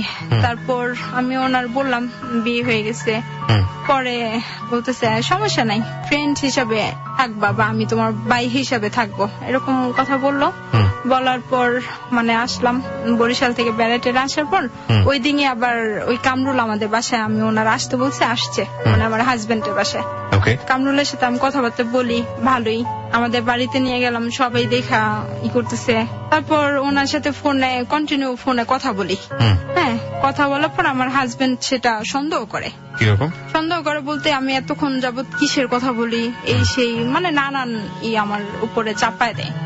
তো দেওয়ার পরে এখন একদিন হঠাৎ করে আমি ফোন কথা বলতেছি, তো ওই মুহূর্তে ও আসছে, আমার হাজবেন্ড আমার সামনে আসছে। তো দেখে যে আমি ওর সাথে কথা বলতেছি। কথা বলার পর ও আমাকে ওইটা দেখে আমাকে মারধর শুরু করছে, আমি কেন এত কথা বলি, এই যে আমার সাথে কিসের সম্পর্ক, মানে খারাপই করতেছে। তো আমি আর কিছু বলি নাই, আমি আমাদের বাড়িতেও ফোন দিই নাই। হ্যাঁ, দোষটা আমারই ছিল, আমি কথা বলতেছিলাম, কিন্তু ভালো না খারাপ সেটা তো আর কেউ জানতো না। তো এটা করার পর এখন ওই একই অবস্থা ওরে নিয়ে, এখন মানে একটা সুযোগ পাইছে, ওরে নিয়ে মারধর করে, ওর কথা বলে আর ওরে নিয়ে মারধর করে। তো আমি ওরে বলতাম, কামরুলকে বলতাম যে দেখো আমি তোমার সাথে কথা বলি, ও তো আমাকে মারধর করে। তো আমাকে কামরুল বললো যে আচ্ছা ঠিক আছে, তাহলে তুমি আমার সাথে কথা বললো না, কথা বলতে হবে না। তো আমি মানে কষ্টগুলো শেয়ার করতাম ওর সাথে, খুব ভালো লাগতো। আমি বললাম যে না সমস্যা কি, থাক কথা বলি। না আমি কথা বললে যেহেতু প্রবলেম হয় তুমি কথা বললো না। আচ্ছা। তারপর কয়েকদিন কথা বলি নাই। আমাকে একদিন আপনার দরজায় মানে রুমের ভিতরে তালা লাগে, তারপর আমাকে অনেক মারছে। আমি আমাদের বাড়িতে ফোন দিছে যে ওর এই ছেলের সাথে সম্পর্ক। তা আমার সেই মুহূর্তে খুব কষ্ট লাগতো যে আমি কিছু না করেও আমার মানে এরকম একটা ইসে যেতে হয়। আমি আর কিছু বলি নাই, এরকম ভাবে চলতে গেল। কামরুলের সাথে আর কথা বলি না। তখন আমার মেয়েটা মানে পেটে ছিল। তো মেয়েটা পেটে ছিল মানে মেয়ে ছেলের পরে আবার মেয়ে, ছেলের পরে মেয়ে। ওকে। তখন আপনার মানে মেয়ে পেটে আসছে 7 মাস হয়ে। কামরুলের সঙ্গে কথা বলতেন মানে কি বিষয়গুলো নিয়ে কথা বলতেন? কামরুলের প্রতি কি আপনার ভালো লাগা তৈরি হয়েছে নাকি সংসারের সমস্যা? ভালো লাগা তৈরি বলতে যে কথাগুলো শেয়ার করতাম, ও আমাকে খুব সান্ত্বনা দিত বা ই করতো যে দেখো এরকম মানে কথাবার্তার ভিতর অনেক ইয়া করতো, কেয়ারফুল ছিল। তো ভালো লাগতো। এই তো হঠাৎ করে আমার হাজবেন্ড বগুড়াতে যাবে, আমার মেয়ে তখন 7 মাসে পেট। তার আগের দিন রাত্রে ও যেন কোথায় ছিল, রাত্রে ছিল বলতে 2টা পর্যন্ত ছিল। তা আমি ফোন দিছি, বলতেছে যে আমি এইখানে আছি, নাখালপাড়াতে আছি। পরে আমি বললাম নাখালপাড়া এত রাতে তুমি কি করো? পরে বলতেছে সুমিতির অফিসে আসছি। তো তার আমিও তখন বুঝি না, আমিও ভাবলাম যে আচ্ছা ঠিক আছে সুমিতির অফিসে আমি রেখে দিলাম। আমি বললাম যে তাড়াতাড়ি এসো। তো আমি আবার 1:30টার দিকে ফোন দিলাম।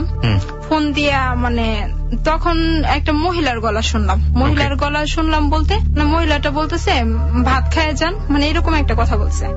তো আমার আবার টাচ মোবাইল ছিল, তো ও বুঝতে পারে নাই, ওরও টাচ মোবাইল ছিল, হয়তো বা রিসিভ হয়ে গেছে, বুঝতে পারে না। তো ও আমাকে মানে আমি ওই কথাটা শোনার পর আমি ফোন কাটে আবার ফোন দিলাম যেন ধরতে পারে। তারপর আমি জিজ্ঞেস করলাম কে তোমার পাশে কথা বললো? একটা মহিলার শব্দ শুনলাম। পর বলতেছে কই, আমি তো সুমিতির অফিসে। আমি বললাম যে এত রাত্রে তুমি সুমিতির অফিসে কি করো? রাত 2টা বাজে, তাড়াতাড়ি বাসায় আসো। তারপর বাসায় আসলো। আমি আর কিছু ওরে বললাম না, কারণ এখন যদি আমি বলি তাহলে আমি কিছু করতে পারবো না, ও আমাকে মারধর শুরু করবে। আর এই অবস্থায় যদি কিছু করে তাহলে আমি কাউকে ডাকতেও পারবো না, আর কিছু হয়ে গেলে ওই সময় মানে আমারই সমস্যা। তো আমি ওরে কিছু বললাম না। সকালবেলা ও বগুড়াতে গেল, ওর বোনের বাড়ি গেল, একটা কাজে গেছে। যাওয়ার পরে সেদিনই আবার রাত্রে ব্যাক করছে, বগুড়া থেকে দই নিয়ে আসছে। তো আমাকে একটা বাসায় রাখলো, আরেকটা আর কি বলতেছে যে এটা আমি এক জায়গায় নিয়ে যাব। পরে আমি বললাম কোথায় নিয়ে যাবা? আমাকে বলে না যে কোথায় নিয়ে যাবে। তো বলতেছে যে সুমিতির অফিসে নিয়ে যাবো। আমাকে কোথায়? আব্দুল্লাহবাগ। পরে আমি মানে আমার সন্দেহ জাগলো।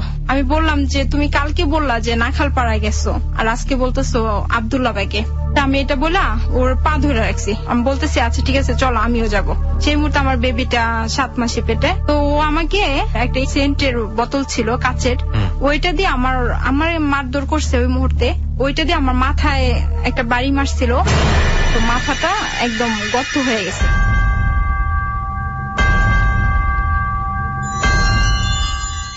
প্রিয় শ্রোতা, আমরা এই জায়গাটায় ছোট্ট একটা বিরতি নিতে চাই। আমি আরজে কিবরিয়া রয়েছে আপনার সঙ্গে এবং আপনারা শুনছেন এবিসি রেডিও FM 89.2। আবারও বলছি ঠিক 4 মিনিট পরে ফিরে আসছি। রয়্যাল টাইগার ড্রিঙ্ক প্রেজেন্টস যাহা বলিব সত্য বলিব, রিচার্জ ইয়োরসেলফ। 40 কোটি ভোক্তার প্রিয় পানীয়, 18 কোটি মানুষের গর্ব। রয়্যাল টাইগার ড্রিঙ্ক জয় করেছে বিশ্ববাজার। মনে রেখো, রয়্যাল টাইগার জিতবে, সুন্দর আগামীটা তারা গড়বে। Royal Tiger energy drink, recharge yourself. ABC Radio. শুনছেন এনার্জির দুনিয়া, join the gang featuring Swad, brought to you by Royal Tiger Drink, recharge yourself. সময় এসেছে ঘুরে দাঁড়াবার, সময় এসেছে এগিয়ে যাবার, দাও গর্জন করো অর্জন, নতুন সময়ের এই প্রয়োজন। গর্জে ওঠো উন্মাদনায়, এবার তোমায় কে আটকায়? বাতাসকে তুমি করো সাবধান, এনার্জি দুনিয়ার এই আহ্বান। Join the gang, join the gang, join the Royal Tiger Gang. Join the gang, join the gang, join the Royal Tiger Gang. Royal Tiger Drink. Recharge yourself.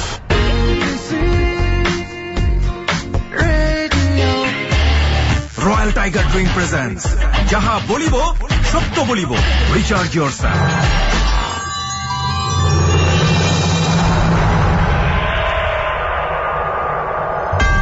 4 minute পর প্রিয় শ্রোতা আরো একবার ওয়েলকাম করছি রয়্যাল টাইগার ড্রিঙ্ক প্রেজেন্স যাহা বলিব সত্য বলিবতে। আমি আরজি কিবরিয়া রয়েছে আপনার সঙ্গে এবং আজকে এখানে লাখো জনতার মুখোমুখি হয়েছে মেঘলা তার জীবনের অপ্রিয় সত্য নিয়ে। বলুন আপনি যেখানটায় থেমেছিলেন তারপর বাড়ি মারলো, আমি খেয়াল করি না, আমি কান্না করতেছি খুব কষ্ট। ও দই নিয়ে বের হয়ে গেল।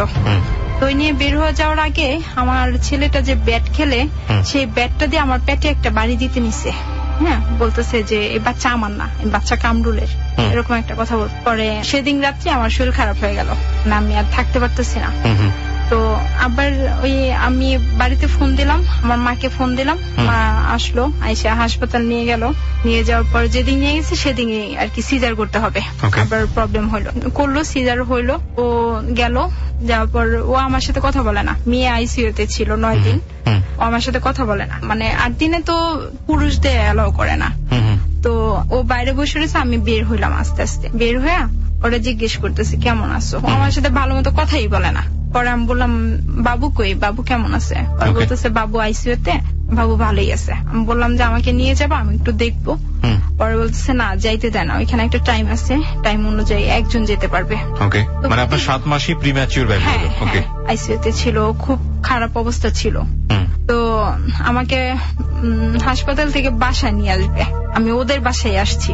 মেয়ের 2 দিন পর আইসিইউ থেকে দিল, নিয়ে আসলো মেয়েকে বাসায়। তারপর এমন চলতে চলতে আপনার ভালোই চলতেছিল।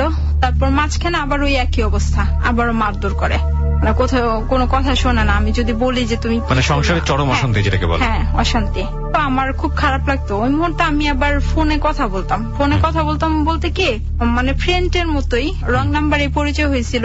একটা ছেলে সুমন নাম, ওর আবার আরেকটা ফ্রেন্ড সজীব, ওদের সাথে আর কি পরিচয় হয়েছে।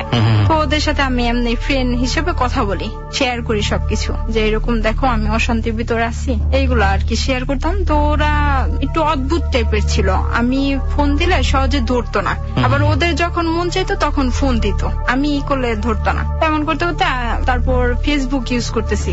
ফেসবুক ইউজ করার পর মামুন নামের একটা ছেলের সাথে আমার ফেসবুকে পরিচয় হয়। ওর সাথে ফেসবুকে কয়েকদিন মেসেঞ্জারে কথা বললাম। এখন ওর সাথে তো আমি কথা বলতে পারবো না এখানে থাকলে। রিপন তো মানে কন্টিনিউ বাসায় আসতেছে। কার সঙ্গে কথা বললেন মেসেঞ্জারে? মামুনের সাথে। মামুন মানে যে ছেলেটা আপনাকে পছন্দ করত? হ্যাঁ। তো আমি ভাবলাম যে এখানে থাকলে তো কথা বলতে পারবো না, ওর সাথে আর যেহেতু আমার মিলতেছে না, কাজ করি, বাড়িতে যাই আমাদের বাসায়। আমাদের বাসায় আবার আমি সবসময় ফ্রি থাকতাম, কোনো কাজকর্ম কিছুই করতাম না। তো তখন আবার আমার 3 নাম্বার বেবিটা পেটে, যেটা মামুন জানতো। তো তখন 3 মাস বয়স। 3 নাম্বার বেবি তখন আপনার পেটে? হ্যাঁ। কোনো ফ্যামিলি প্ল্যানিং কিচ্ছু ছিল না আপনাদের? না। ওকে, বলেন। পরে আমি বাড়িতে চলে গেলাম। ও এখানে ডাক্তার দেখায় না, মাসে মাসে হাসপাতালে যেতে হয়, সেটাও দেখায় না আমাকে। আমি বাড়িতে গেলাম, যাওয়ার পর মামুনের সাথে কথা বলতেছি, ভালোই কথা বলতেছি, ওর সাথে সবকিছু শেয়ার করলাম। তারপর ও বলতেছে আচ্ছা সমস্যা নাই, আমি ডাক্তারের খরচটা সব আমি দিব। মামুন দিবে? হ্যাঁ, মামুন বলতেছে আমি দিব। ওকে। তখন কি আপনি সন্তান দিয়ে নিয়ে আলাদা থাকেন নাকি শুধুমাত্র একাই? আমি একাই, আমার বাবার বাড়িতে থাকি, আর বাচ্চারা ওর কাছে থাকে। এবং এটা আপনি যে আলাদা হলেন, এটা তো আপনি এক ধরনের মামুনের পরামর্শে আলাদা হলেন, তাই কি? না, মামুনের পরামর্শ বলতে আমি ভাবছি যে ওর সাথে আমি এখানে থাকলে কথা বলতে পারবো না, তো বাড়িতে যাই। মানে আপনি যেটা মনে করেছেন যে মামুনের সঙ্গে কথা বলাটা আমার জন্য খুব জরুরি। এবং মামুনকে আপনি তখন কি লাভ করতেন ভিতর থেকে, মানে ফিল করতেন, মানে ভালোবাসতেন মামুনকে তখন? দুজনের মধ্যে কথোপকথন হতো এই ধরনের?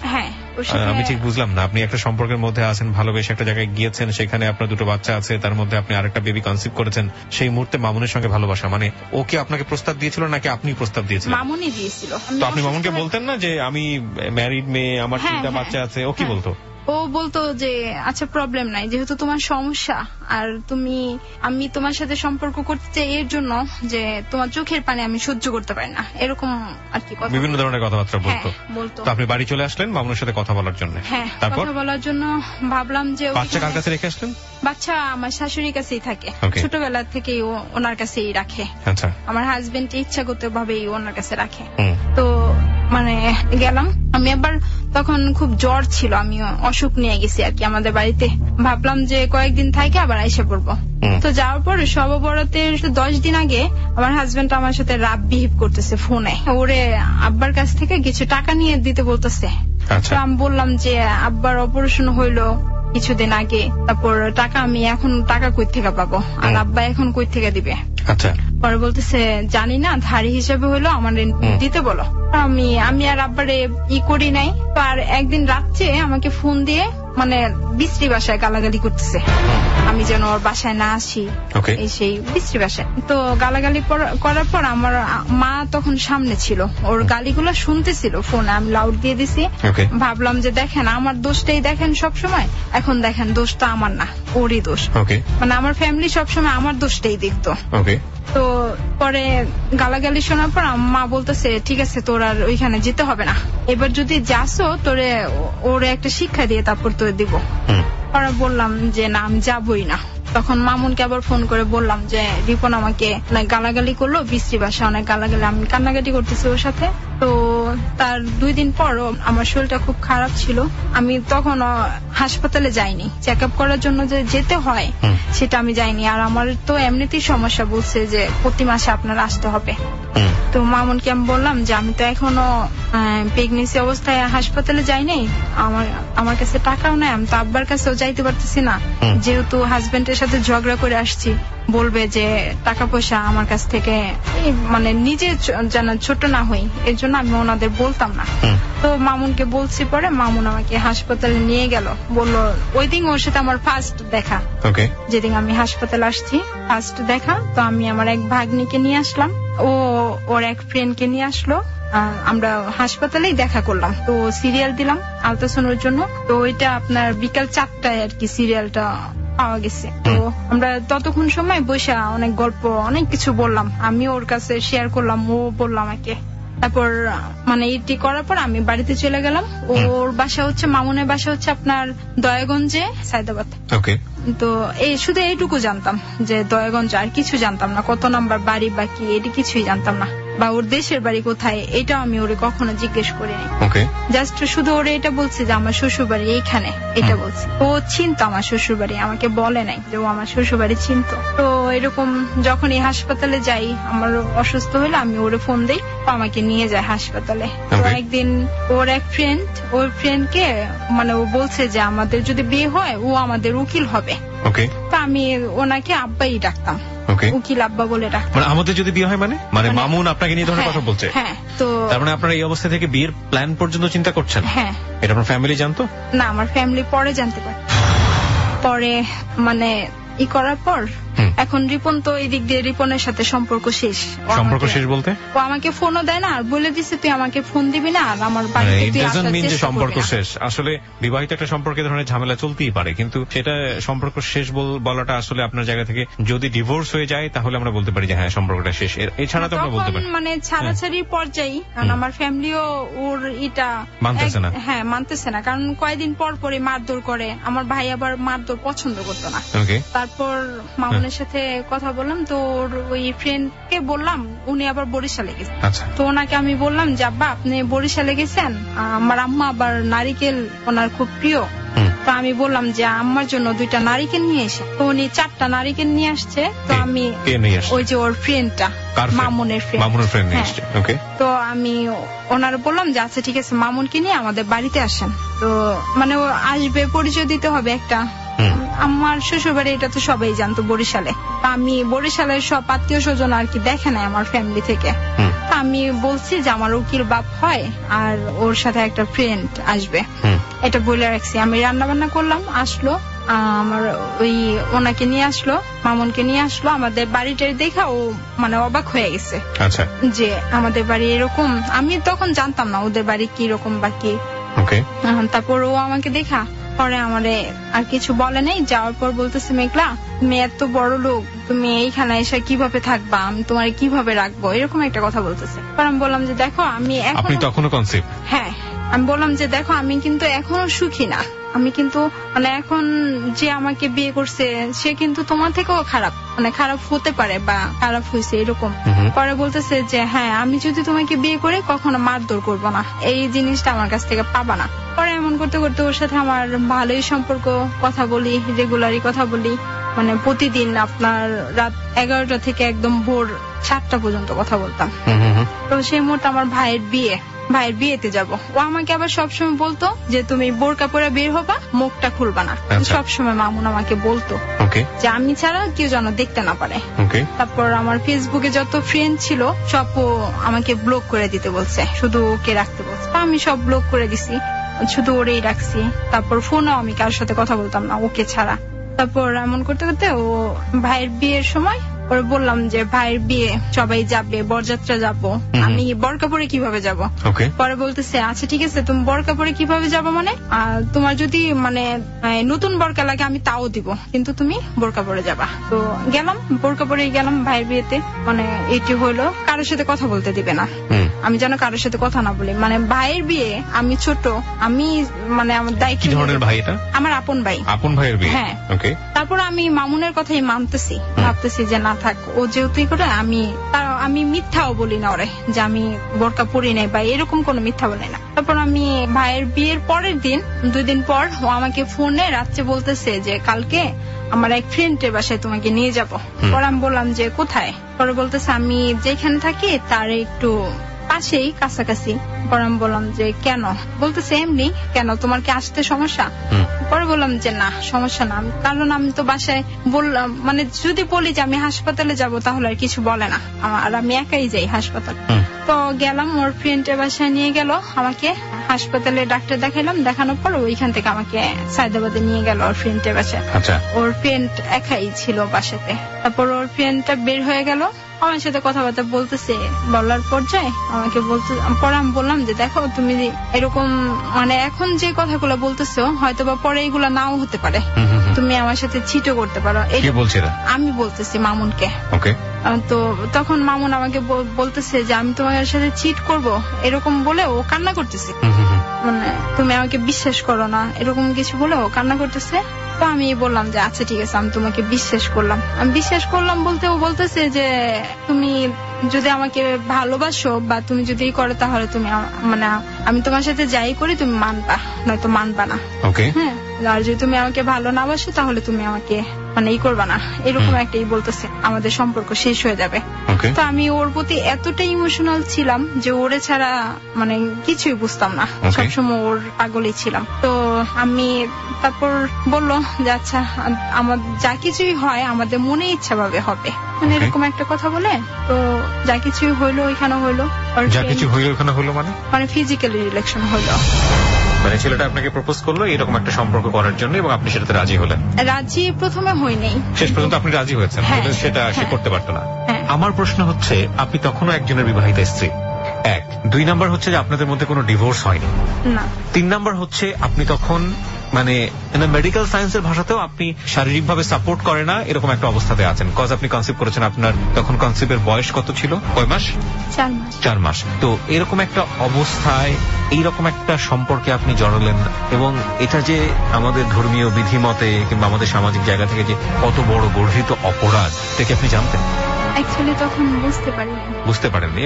প্রিয় শ্রোতা, আমরা আসলে যখন ভুল করি তখন আসলে বোঝার বিবেকটা আমাদের মধ্যে সামহাও অ্যাক্টিভ থাকে না, এবং ও যেটা বলছে যে অ্যাকচুয়ালি তখন বুঝতে পারিনি। প্রত্যেকটা জিনিসেরই একটা বড় ধরনের পেনাল্টি থাকে, এবং সেই পেনাল্টির জায়গাতে আমরা একটু একটু করে হলে যেতে চাই। তো আপনি এই কাজটা করলেন, তারপর আমাকে বাসার সামনে দিয়ে গেল, আসলাম, তারপরও কথা বলি, দেখা করি প্রতি শুক্রবার। ওই সময় আপনার রিপনের সঙ্গে সম্পর্ক কি মানে একেবারে যোগাযোগ হয় না? না, যোগাযোগ হয় না। আমি হাসপাতালে যদি যাওয়ার হয় টাকার জন্য যদি ফোন টোন দিতাম তাহলে ও আমার ফোন ধরতো না, ফোন কেটে দিত, ফোন অফ করে দিত। তো তারপর এমন করতে হতো ওর সাথে আমি প্রতি শুক্রবারই দেখা করি, মানে ওর সাথে ঘুরি, দেখা করি, সবকিছুই হয় ওর সাথে। তো একদিন ওই মানে বেবি হওয়ার আগে হাসপাতালে ভর্তি হয়েছি, খুব খারাপ অবস্থা ছিল, ভর্তি হয়েছি। হওয়ার পরে রিপন তখন যায় না, আমাকে দেখতে যায় না। তো আমি হাসপাতালে ভর্তি, মামুনি আমাকে দেখতে যায়, মানে ও অফিস রেখে আমাকে দেখতে যায়, ওইখানে খাবার টাবার সবকিছু নিয়ে যায়। তো রিপন ফোন দিছে আমাকে, আমি ফোন ধরি না, আমার ভাগ্নি ছিল, ওরে দিছি, বললাম যে তুই কথা বল।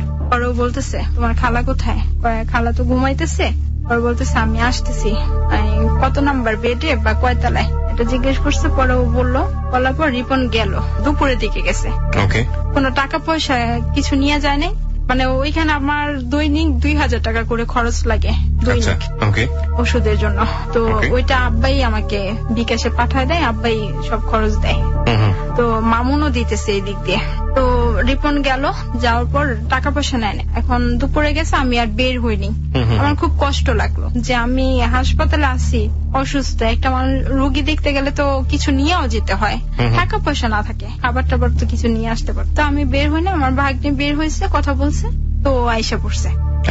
আমি আর বের হই নাই। পরে তারপরে আবার সন্ধ্যা বলা গেল, যাওয়ার পরে তখন বের হয়েছি। বের হয়ে মানে হাসপাতাল থেকে আবার ডাক্তার আমাকে বলছে যে আপনার যদি ব্যথাটা না কমে তাহলে আপনার সিজার করতে হবে।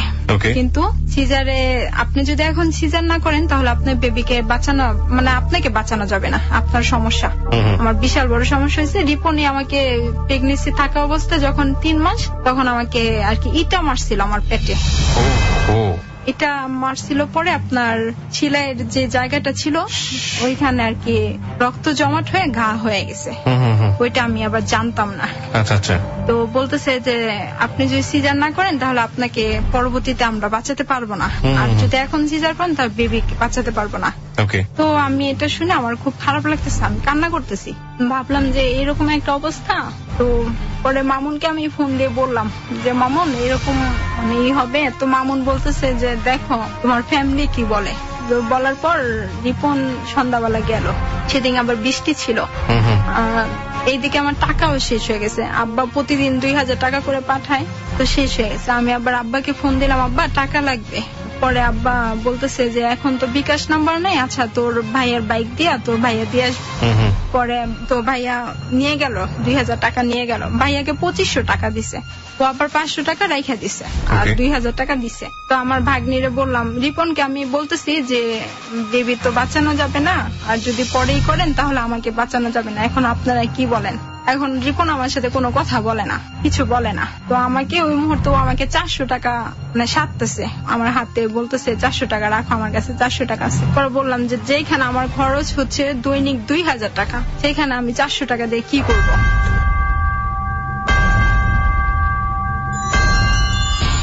প্রিয় শ্রোতা, এই পর্যায়ে আমরা 5 মিনিটের ছোট্ট একটা বিরতি নেব। 5 মিনিট পর আমরা আবারও ফিরে আসবো রয়্যাল টাইগার ড্রিঙ্ক প্রেজেন্টস যাহা বলিব সত্য বলিবতে। আশা করছি আমাদের সাথেই থাকবেন।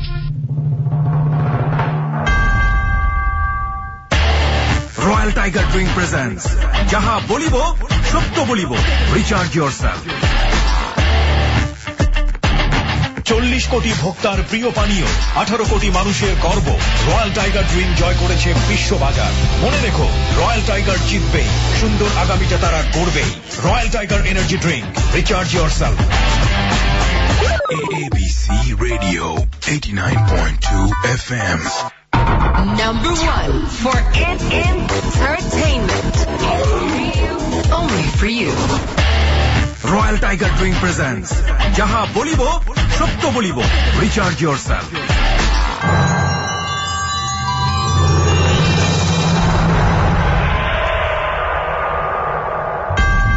আর একবার স্বাগত জানাচ্ছি রয়্যাল টাইগার ড্রিঙ্ক প্রেজেন্টস যাহা বলিব সত্য বলিবতে। আর যে কিবরিয়া রয়েছে আপনার সঙ্গে। আমার সাথে সরাসরি যোগাযোগ করতে লগ ইন করতে পারেন আমার ওয়েবসাইটে www.rjkebria.com, দ্যাট ইজ rjkebria.com। এখানে এসে সরাসরি কথা বলতে পারেন আমার সঙ্গে অনুষ্ঠান সম্পর্কে কিংবা এই অনুষ্ঠানে যোগাযোগ করার জন্য। প্রিয় শ্রোতা, আমরা আবারও ফিরছি মূল গল্পে। মেঘলা, তারপর মানে রিপনকে বলার পর কিছু বলে নাই, ভাইয়া টাকা নিয়ে গেল, আমি 400 টাকা নিলাম না, আমি ভিতরে চলে গেলাম। আমার ভাগ্নি নিচে গিয়ে টাকা নিয়ে আসলো ভাইয়ার কাছ থেকে। তারপর হাসপাতাল থেকে ঈদের 2 দিন আগে এই ঘটনাটা। ওই দিন আবার মামুন আমার সাথে লাস্ট দেখা করে মামুন বলতেছে যে আমি বাড়িতে যাব, ঈদ করব। তো রোজার ঈদের ঘটনা এটা। তো মামুন আমাকে না বলেই বাড়িতে চলে গেছে পরের দিন সকালে। আমি কান্না করতেছি, খুব খারাপ লাগতেছে যে আমাকে না বলেই চলে গেল। আমিও ওইখানে হাসপাতাল থেকে ছুটি নিয়ে আমিও বাড়িতে চলে গেলাম। হাসপাতাল থেকে বইলা দিছে আমার ঈদের 1 দিন পর এসে ভর্তি হয়ে সিজার করতে হবে। তো ঈদের 2-3 দিন পর আমি মানে রাত্রে আমার খুব ব্যথা হচ্ছে, ভাই আমাকে নিয়ে গেল রাত 3টায়। সেদিন মামুন ঢাকাতে আসছে। মামুনকে আমি দেখা করতে বললাম, দেখা করে নাই। তারপর বললাম যে আমার তো সিজার হবে, তোমাকে আমি দেখতে চাই। পর বলতেছে আমি তো আসতে পারবো না, যখন হয় তখন আমাকে বলে আসবে না। পরে আমি বললাম যে না, এখন তো রিপন থাকবে এখানে, আর তোমার ব্যাপারটা কেউ জানে না, থাক তোমার আসতে হবে না। তো সিজার করতে নিল, ভোর 2টায় নিল, মানে রাত্রে 2টায় নেওয়ার পরের দিন দুপুর 12টায় বের করলো সিজার রুম থেকে। বের করার পর আপনার 3 দিন পর আমি মামুনকে বললাম আসতে, কারণ আমি বেড থেকে নামতে পারি না। 3 দিন পর আসলো, মামুন আমাকে দেখলো। পরে মামুনকে আমি বললাম যে এরকম সমস্যা হয়েছে, তো ডাক্তার আমাকে বলে দিচ্ছে আপনার বেবি নিতে পারবেন না, আপনার খুব প্রবলেম হবে। তো আমি মামুনকে বললাম, মামুন আর কিছু বলে নাই। মানে সব আমার যা হইতো আমি সব মামুনকে বলতাম। এর মধ্যে কি আপনার মামুনের সঙ্গে যে অনৈতিক অবৈধ সম্পর্ক সেটা কি র্যান্ডমলি চলছিল? হ্যাঁ, মানে র্যান্ডমলি আপনি চলছিলেন? মানুষ একবার ভুল করে, আপনি কন্টিনিউয়াসলি কেন ভুল করে যাচ্ছেন? অ্যাকচুয়ালি ও মানে আমি করতাম না, ও আমাকে সবসময় বলতো। না না না না, এটা কোনো কথা হলো না যে আপনাকে বললো আর আপনি রাজি হয়ে গেলেন। This is unfair injustice, cause আপনি এই অবস্থায় আপনার দোষ স্বীকার করাটাই শ্রেয়, আপনি অন্যের উপর দোষ চাপাতে পারেন না। আপনি আপনার হাজবেন্ডকে কেন ডিভোর্স দিচ্ছিলেন না আপনি সম্পর্কে যাবার আগে? ডিভোর্স মামুনকে আমি বলতাম যে ওটা আমি ডিভোর্স দিয়ে দিই। আমার হাজবেন্ড আমাকে বলতো যে আচ্ছা তুমি আমার ঘরে আসবে না, তাহলে ডিভোর্স দিয়ে দাও। মামুন বলতো যে না, কারণ ওর বিয়ে করার ইচ্ছে ছিল না। আমি সেটা সেটা আপনি পরে বুঝতে পারেছেন, কিন্তু আপনি মামুনকে তখন আপনি কেন জিজ্ঞেস করতে যাবেন? আপনি তো আপনার জায়গা থেকেই ডিভোর্স দিয়ে দেওয়া উচিত। আমার ফ্যামিলি তো এইখানে, আমার ফ্যামিলিরও হাত ছিল, আমার সেজ বোনের হাত ছিল। এখানে ফ্যামিলির কিসের হাত থাকতে পারে? যেই মানুষটা আপনি ফ্যামিলির কথা না শুনলে একটা ছেলের জন্য ঘর থেকে বের হয়ে গেলেন, যেই মানুষটা ফ্যামিলির কাছ থেকে আপনি বারবার বের হয়ে গিয়ে নিচে সিদ্ধান্ত নিয়েছেন, সেই মানুষটা আপনি একজনকে ডিভোর্স দিবেন, সেখানে আমার ফ্যামিলির দোষ আপনি কেন দিচ্ছেন? আপনি তো ফ্যামিলিকে কখনোই পাত্তা দেননি, আগে ওরা একেবারেই পাত্তা দেননি, বারবার ফ্যামিলির কাছ থেকে বের হয়ে গেছেন। ফ্যামিলি বরং আপনাকে বিভিন্ন সিচুয়েশনে সাপোর্ট করেছে, ফ্যামিলির দোষ কেন দিচ্ছেন? না, এইখানে মানে মামুনের ব্যাপারটা পরে সবাই জানতে পারছে। আমি দেখুন, মামুনের বিষয়টা অনেক পরের বিষয়। In fact this is not really fact. আমার ফ্যাক্ট হচ্ছে আপনি আরেকটা সম্পর্কে যাবার আগে আপনার জায়গা থেকে জিনিসটা পরিষ্কার হওয়া উচিত, ক্রিস্টাল ক্লিয়ার হওয়া উচিত। আপনি আপনার স্বামীর সাথে সম্পর্কটা ছিন্ন করেন, সে তো বৈধভাবে আপনার স্বামী, তখন আপনি তাকে ডিভোর্সও দেননি। আপনার 2 সন্তানের সে পিতা, এবং আরেকটি সন্তান যেটা আপনার পেটে আছে তারও সে লিগ্যাল পিতা। তো সেই জায়গাটা থেকে আপনি তাকে ডিভোর্স দিবেন। ডিভোর্স দিলেও আমি জানি না আপনার কনসেপ্ট করা অবস্থায় ডিভোর্স কার্যকর হয় কিনা, আমার জানা মতে এটা কার্যকর হয় না। তো না হলে আপনি এইরকম অবস্থায় কেন আপনি এরকম একটা ছেলের সঙ্গে সম্পর্কে জড়াবেন? আপনি বলতে পারেন যেটা একবার হয়ে গেছে ভাইয়া, ভুল করে। ঠিক আছে, আপনি র্যান্ডামলি তার সঙ্গে সম্পর্কে ছিলেন, এটা তো ভুল না, এটা অপরাধ, চরম পর্যায়ের অপরাধ, ভয়াবহ রকমের অপরাধ। এবং এটা কতটা নৈতিক স্থলন হলে, আমরা কিন্তু ওকে বলছি না, আমরা এটা বলছি যে এই জিনিসগুলো বা এই ধরনের সম্পর্কগুলো, এই ধরনের বিপদগামী সম্পর্কগুলোর পরিণতি শেষ পর্যন্ত ভালো হয় না। এটাই হচ্ছে আমাদের যাহা বলিব সত্য বলিবর যে একেবারে লাস্ট পার্ট। সেখানে আমরা দেখানোর চেষ্টা করেছি আসলে ব্যাকগ্রাউন্ডটা কি ছিল ওর এই ধরনের সম্পর্কে যাওয়ার, এবং গেল যে সেটার পরিণতিটা কি হলো শেষ পর্যায়ে, বা যাওয়ার পরের যে লাইফটা সেটাও, এবং তার পরিণতিটা আমরা সামনের দিকে আসছি। ওকে, বলুন তারপর কি হলো? তারপর মামুন আমার সাথে আস্তে আস্তে কথা মানে কেমন করে বলে, কথা বলে না ভালো মতো। তখন আমি আমাদের বাড়িতেই ছিলাম। তো ভাই একদিন আমাকে অনেক মানে বেবি হওয়ার 15 দিন পরে আমাকে অনেক মারধর করে। ভাইয়া? হ্যাঁ ভাইয়া। বলতেছে যে তুই যেহেতু রিপনের কাছে যাবি না, তো এইখান থেকে চলে যা, এখান থেকে বের হ। তো আমি সোফাতে বসেছিলাম, আমার সে জীবন বলতেছে, তখন মামুনের ব্যাপারটা সবাই জানতে পারে যে মামুনের সাথে আমার সম্পর্ক। তারপর আমি সোফাতে বসে রয়েছে। একটু আমি ইন্টারাপ্ট করছি, আমি মামুনের সাথে আপনার যে সম্পর্ক সেটা কিভাবে জানলো বলতে, মামুন আমাকে যেদিন রিপন আমাকে নিতে আনতে গেছে, তো সেদিন আমি ছাদে মামুনের সাথে কথা বলতেছিলাম। তো মামুন আমাকে সেই মুহূর্তে বলতেছে যে তোমাকে বিয়ে করা আমার সম্ভব না। মানে রিপন হচ্ছে আপনার হাজবেন্ড যে আপনাকে আনতে গেছে, আর মামুন হচ্ছে যার সঙ্গে আপনার পরকীয়া সম্পর্ক ছিল। তো ওই মুহূর্তে মামুন অস্বীকার করে জেনে আপনাকে সে বিয়ে করতে পারবে না, এবং তার আগে তো মামুনের সঙ্গে আপনার অবৈধ শারীরিক সম্পর্ক যেটা সেটা তো হয়েছেই কন্টিনিউয়াসলি। হ্যাঁ, তারপর এটা বলার পর আমি ছাদে মানে কান্না করতেছি। পরে আমি নিচে নামলাম, নামার পর আমি আর কারোর সাথে কথা বলি না। নিচে বড় আপু আসছে, সবাই আসছে, আমি কারোর সাথে কথা বলি না। তারপর আব্বার আব্বার হার্টের ওষুধ ছিল, তারপর ঘুমের ট্যাবলেট ছিল, প্রায় আপনার 25টা 30টার মতো আমি ট্যাবলেট খেয়ে ফেলছি। তো আমার আর কোনো সেন্স নাই। তারপর বাসা জানতে পারে, আমার ভাগ্নি যে জানতো ওর সম্পর্কটা, সেটা আমার ভাগ্নি আমার ভাইকে বলে, সবাইকে মানে স্প্রেড করে দেয় ঘটনার পরে। রিপন তখন আপনাদের বাসাতে? হ্যাঁ। রিপন মূলত কি কারণে গিয়েছিল আপনাদের বাসাতে? আমাকে আনতে গেছিল। মানে আলটিমেটলি এই যে আপনাদের সংসারে টানাপোড়েন চলতেছিল, সেটা সমস্যা সমাধান করে আপনাকে আনতে গিয়েছিল। হ্যাঁ, কিন্তু আমি করতাম যে ও তো এরকমই করে, বারবার যতবারই যাই এরকমই করে, আমি আর ওর কাছে যাব না, মানে আমার খুব খারাপ লাগতো। তো আমি পিল খেয়ে ফেলে খাওয়ার পর আমার আর কোনো সেন্স থাকে না। তারপর ভাইয়া মামুনকে ফোন দেয়, পরে মামুন বলে যে আমার ওর সাথে কোনো সম্পর্ক নাই, ও আমাকে জোর করে আমার সাথে সম্পর্ক করে, মানে এরকম একটা কথা বলো। মামুন বলে এটা? হ্যাঁ, মামুন বলে। পরে ভাইয়া নাকি তখন আমাকে অনেক মারছে, আমার ঠিক মনে নাই।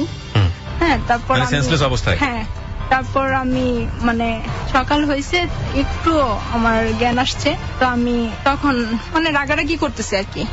রাগারাগি করে আমার কাছে টাকা ছিল না, আমি 50 টাকা নিয়ে ভাইয়া মোবাইল নিয়ে গেছে, আমার মোবাইল দেয়নি, মোবাইল নিয়ে গেছে।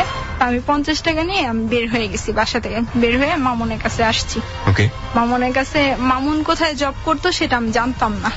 তো ওর যে উকিল বাপ ডাকতাম, তো ওনাকে আমি ফোন দিছি, আরেকজনের ফোন দিয়ে, তো উনি আসছে, উনি মামুনকে নিয়ে আসছে। মামুনের সাথে কথাবার্তা হইলো। এখন আমার তো কোনো ইয়া নাই, আমি ওষুধ খাইছি, আমি করতে পারতেছি না। তো মামুন আমাকে বাসায় দিয়ে আসার জন্য সন্ধ্যার পর, রাত হয়ে গেছে আর কি মামুনের সাথে কথাবার্তা বলতে বলতে, তো সন্ধ্যার পর ও আমাকে মিথ্যা বলা সিএনজি করে আর কি বাসায় দিয়ে যাবে এরকম একটা করছে। পরে নিয়ে আসলো। তো নতুন বাজারের ওইখানে আসার সময় আমি আমার ঘুমাইছিলাম সিএনজিতে, আমি হঠাৎ তাকায় দেখি যে আমি নতুন বাজারে। পরে আমি সিএনজি থামায় নেমে গেলাম, পরে বললাম যে তুমি আমার এইখানে নিয়ে আসলা কেন? পরে বলতেছে তোমার বাসায় দিয়ে আসবো। পরে আমি বললাম যে না, আমি বাসায় যাবো না, আমি সুইসাইড করবো, এরকম একটা ছিল। তো পরে মামুন রাস্তায় আমাকে অনেক মারলো। মামুন আপনাকে হাত তুললো? হ্যাঁ, মারলো। মানে দেখুন পরিণতি, দেখুন যাই না কেন। আমি এই যে যাহা বলিব সত্য বলিবতে আজকে যে বোনের গল্পটা আমরা আজকে এখানে তুলে ধরলাম, এই কারণেই তুলে ধরছি। আমি সব ধরনের লিসনার যারা আছে তাদেরকে একটু সতর্ক করতে চাই। আমরা মামুনের অ্যাঙ্গেল থেকে ঘটনাটাকে দেখতে চাই না। মামুন যদি এটা কাজটা খুব ইন্টেনশনালি করে থাকে সেটা তার বিষয়, কিন্তু সেটাও এক ধরনের বড় অপরাধ। কিন্তু যারা হাজবেন্ড এবং ওয়াইফ এই সম্পর্কে থাকা অবস্থায় নিজেদের সংসারে মনোমালিন্য কিংবা খুব বড় ধরনের ফ্রাস্ট্রেশন, সম্পর্কের খুব 12টা বাজে অবস্থা, খুব বাজে অবস্থা থাকবেন না সংসারে, এরকম একটা অবস্থায় যখন আরেকটা সম্পর্কে জড়িয়ে যান, এটা হচ্ছে প্রথম ভুল।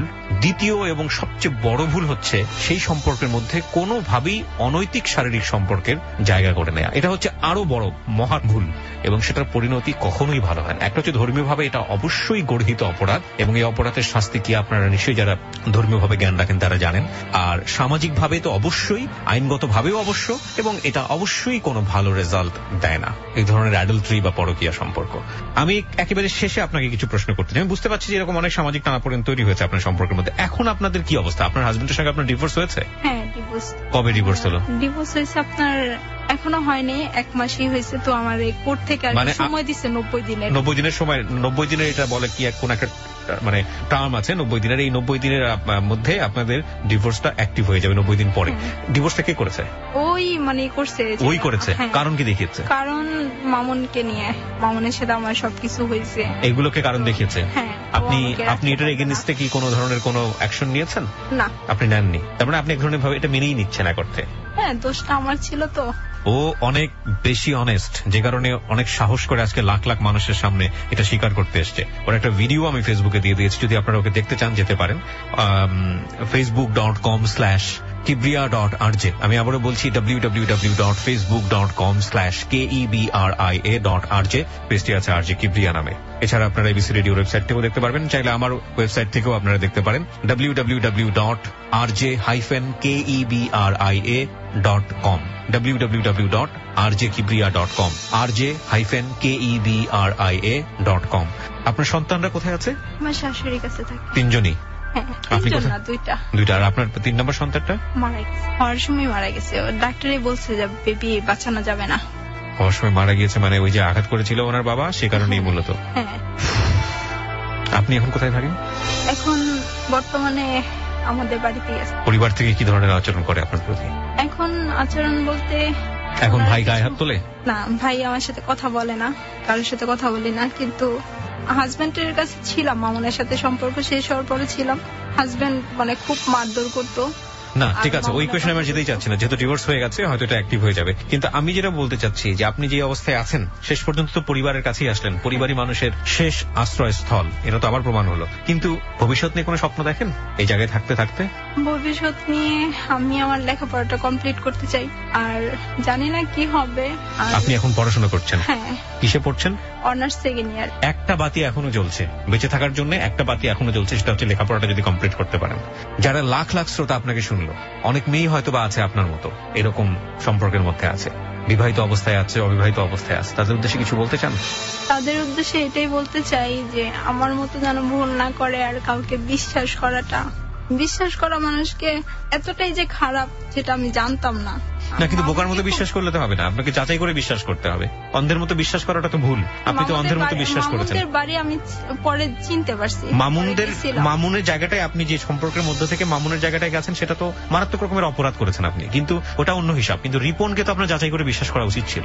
আপনি একটা ভুল করেছেন বলে আরেকটা ভুল সম্পর্কের মধ্যে গেছেন। রিপনের কাছে যদি আপনি স্যাটিসফাইড থাকতেন সব দিক থেকে, আপনি তো মামুনের কাছে যেতেন না। তাহলে আপনার গোড়াতেই তো ভুল। আপনি মামুনের প্রসঙ্গ তো পরে, আপনি তো গোড়াতেই ভুল করেছেন। ডক্টর তাজুল ইসলাম, এতক্ষণ ধরে তো আপনি নিশ্চয়ই শুনেছেন আমার কোয়েরি আপনার কাছে চিঠি, সেটা হচ্ছে যে এই যে ফ্রাস্ট্রেশন, একটা সম্পর্কের মধ্যে আমাদের ফ্রাস্ট্রেশন তৈরি হয়, একটা সম্পর্কের মধ্যে বড় ধরনের প্রত্যাশা নিয়ে গিয়ে হোঁচট খেতে হয়, বিশেষ করে স্বামী স্ত্রীর যে সম্পর্ক, এই সম্পর্কে থাকা অবস্থায় মানুষ পরকীয়া সম্পর্কে জড়িয়ে পড়ে। সেটা ছেলেদের দিক থেকেও যেরকম হয়, মেয়েদের দিক থেকেও যেটা হয়। এবং হবার পরে বেশিরভাগ সময় যেটা হয়, এটা প্রথমত একটা মানসিক ক্ষুধার জায়গা থেকে এই ধরনের সম্পর্কে মানুষ জড়ায়, তারপরে দেদারসে তার সাথে অনৈতিকভাবে শারীরিক সম্পর্ক তৈরি হয়। এবং এটা সাইকোলজির ভাষায় আপনি আসলে কি বলবেন? আর এই ধরনের সম্পর্কে যাবার পরের যে বিপদগামিতা, সেটার রেজাল্ট যে আসলে কখনো ভালো হয় না, বিশেষ করে সন্তান, পরিবার এবং সামাজিকতার দিক থেকে, সেটা নিয়ে আপনার কি বলার আছে? আপনাকে আমি বিশেষভাবে বলতে বলবো যে কোনো ফ্রাস্ট্রেটেড সম্পর্কের মধ্যে থাকলে সেখান থেকে সুন্দরভাবে বের হয়ে এসে নতুন জীবন শুরু করার পদ্ধতিগুলো আসলে কি কি, আপনি মূল যে বিষয়টাতে জোর দিবেন সে বিষয়টা হচ্ছে এটা, বলুন।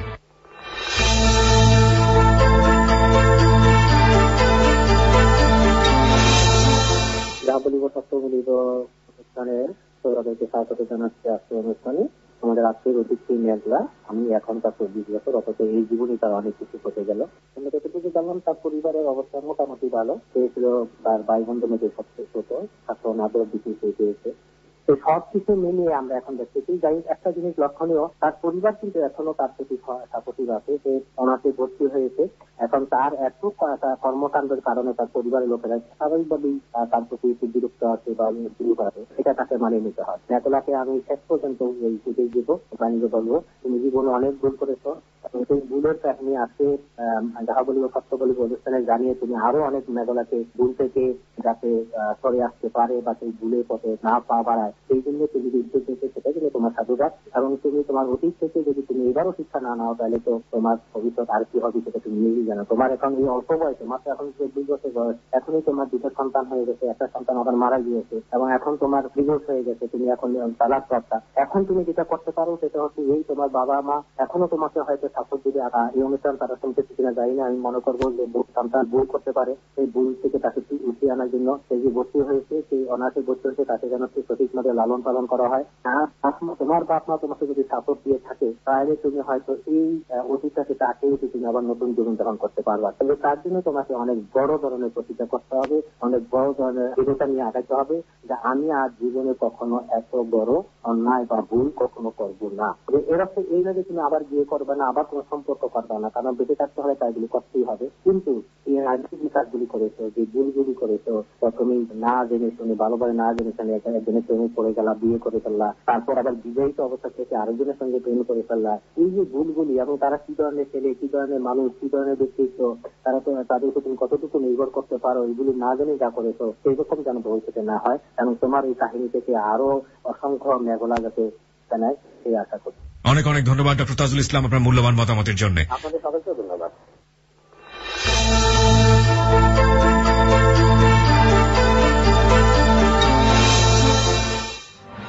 বেশ কিছু SMS পেয়েছি আমরা ফেসবুকে প্রিয় শ্রোতা। কলি লিখেছে, মেঘলার জীবনটা আসলে সমাজের 8-10 জন মানুষের মতো একটি পারিবারিক চিত্র, কিন্তু এক্ষেত্রে মেঘলা তার পারিবারিক শান্তি রক্ষায় ব্যর্থ হয়েছে এবং ভুল করেছে। সুমন লিখেছে, ভাই আমার মনে হয় মেঘলা খুব আবেগপ্রবণ, সহজেই সবাইকে বিশ্বাস করে। তরু লিখেছে, মেঘলার অনেক ভুল, তারপরও আশা করি ভবিষ্যতেও আর ভুল করবে না এবং স্টোরি থেকে আমরা সবাই শিক্ষা নিব। এরকম অনেক অনেক কমেন্টস আমরা পেয়েছি প্রিয় শ্রোতা। অবশ্যই আপনারা যা লিখেছেন সেটা আপনাদের উপলব্ধি, তবে আমরা বারবারই একটা কথা বলি, একজনের ভুল থেকে যেন 1000 জন শিক্ষা নেয়, একজনের ভুল থেকে যেন 1000 জনের ভুলের না করার প্রতি যে আগ্রহ, সেই আগ্রহটা জন্মে। আমরা আজকের মতো শেষ করতে চাই রয়্যাল টাইগার ড্রিঙ্ক প্রেজেন্স যাহা বলিব সত্য বলিব। তবে তার আগে এ সপ্তাহের নিয়মিত সেগমেন্ট চিঠি কিংবা মেইল থেকে আমাদেরকে পড়ে শোনাবে Manju. Royal tiger drink presence যাহা বলিব সত্য বলিব, recharge yourself.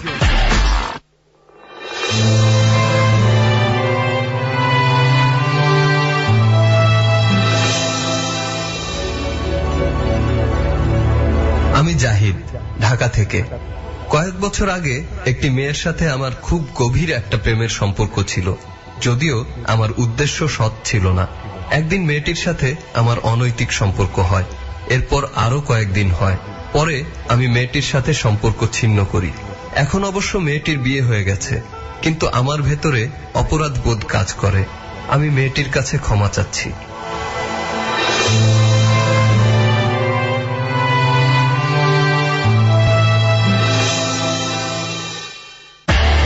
Royal tiger drink presence যাহা বলিব সত্য বলিব, রিচার্জ ইয়োরসেলফ। আজকের মতো এখানেই শেষ করছি প্রিয় শ্রোতা। মঞ্জুরকে ধন্যবাদ, ধন্যবাদ সেই সাথে এই বন্ধুটিকে যিনি উপলব্ধি থেকে লিখেছেন নিজের ভুলগুলো। আমরা আবারও বলছি একই কথা, বারবারই বলবো। আজকে যাহা বলিব সত্য বলিবর 176তম এপিসোড, সেখান থেকে বলেছি 176 বারে অন্তত 1000 বার বলেছি, একজনের ভুল থেকে যদি আমরা শিক্ষা নিতে পারি, একজন মানুষও যদি সচেতন হয়, তাহলে আমরা বলবো যাহা বলিব সত্য বলিব সার্থক। শুভরাত্রি।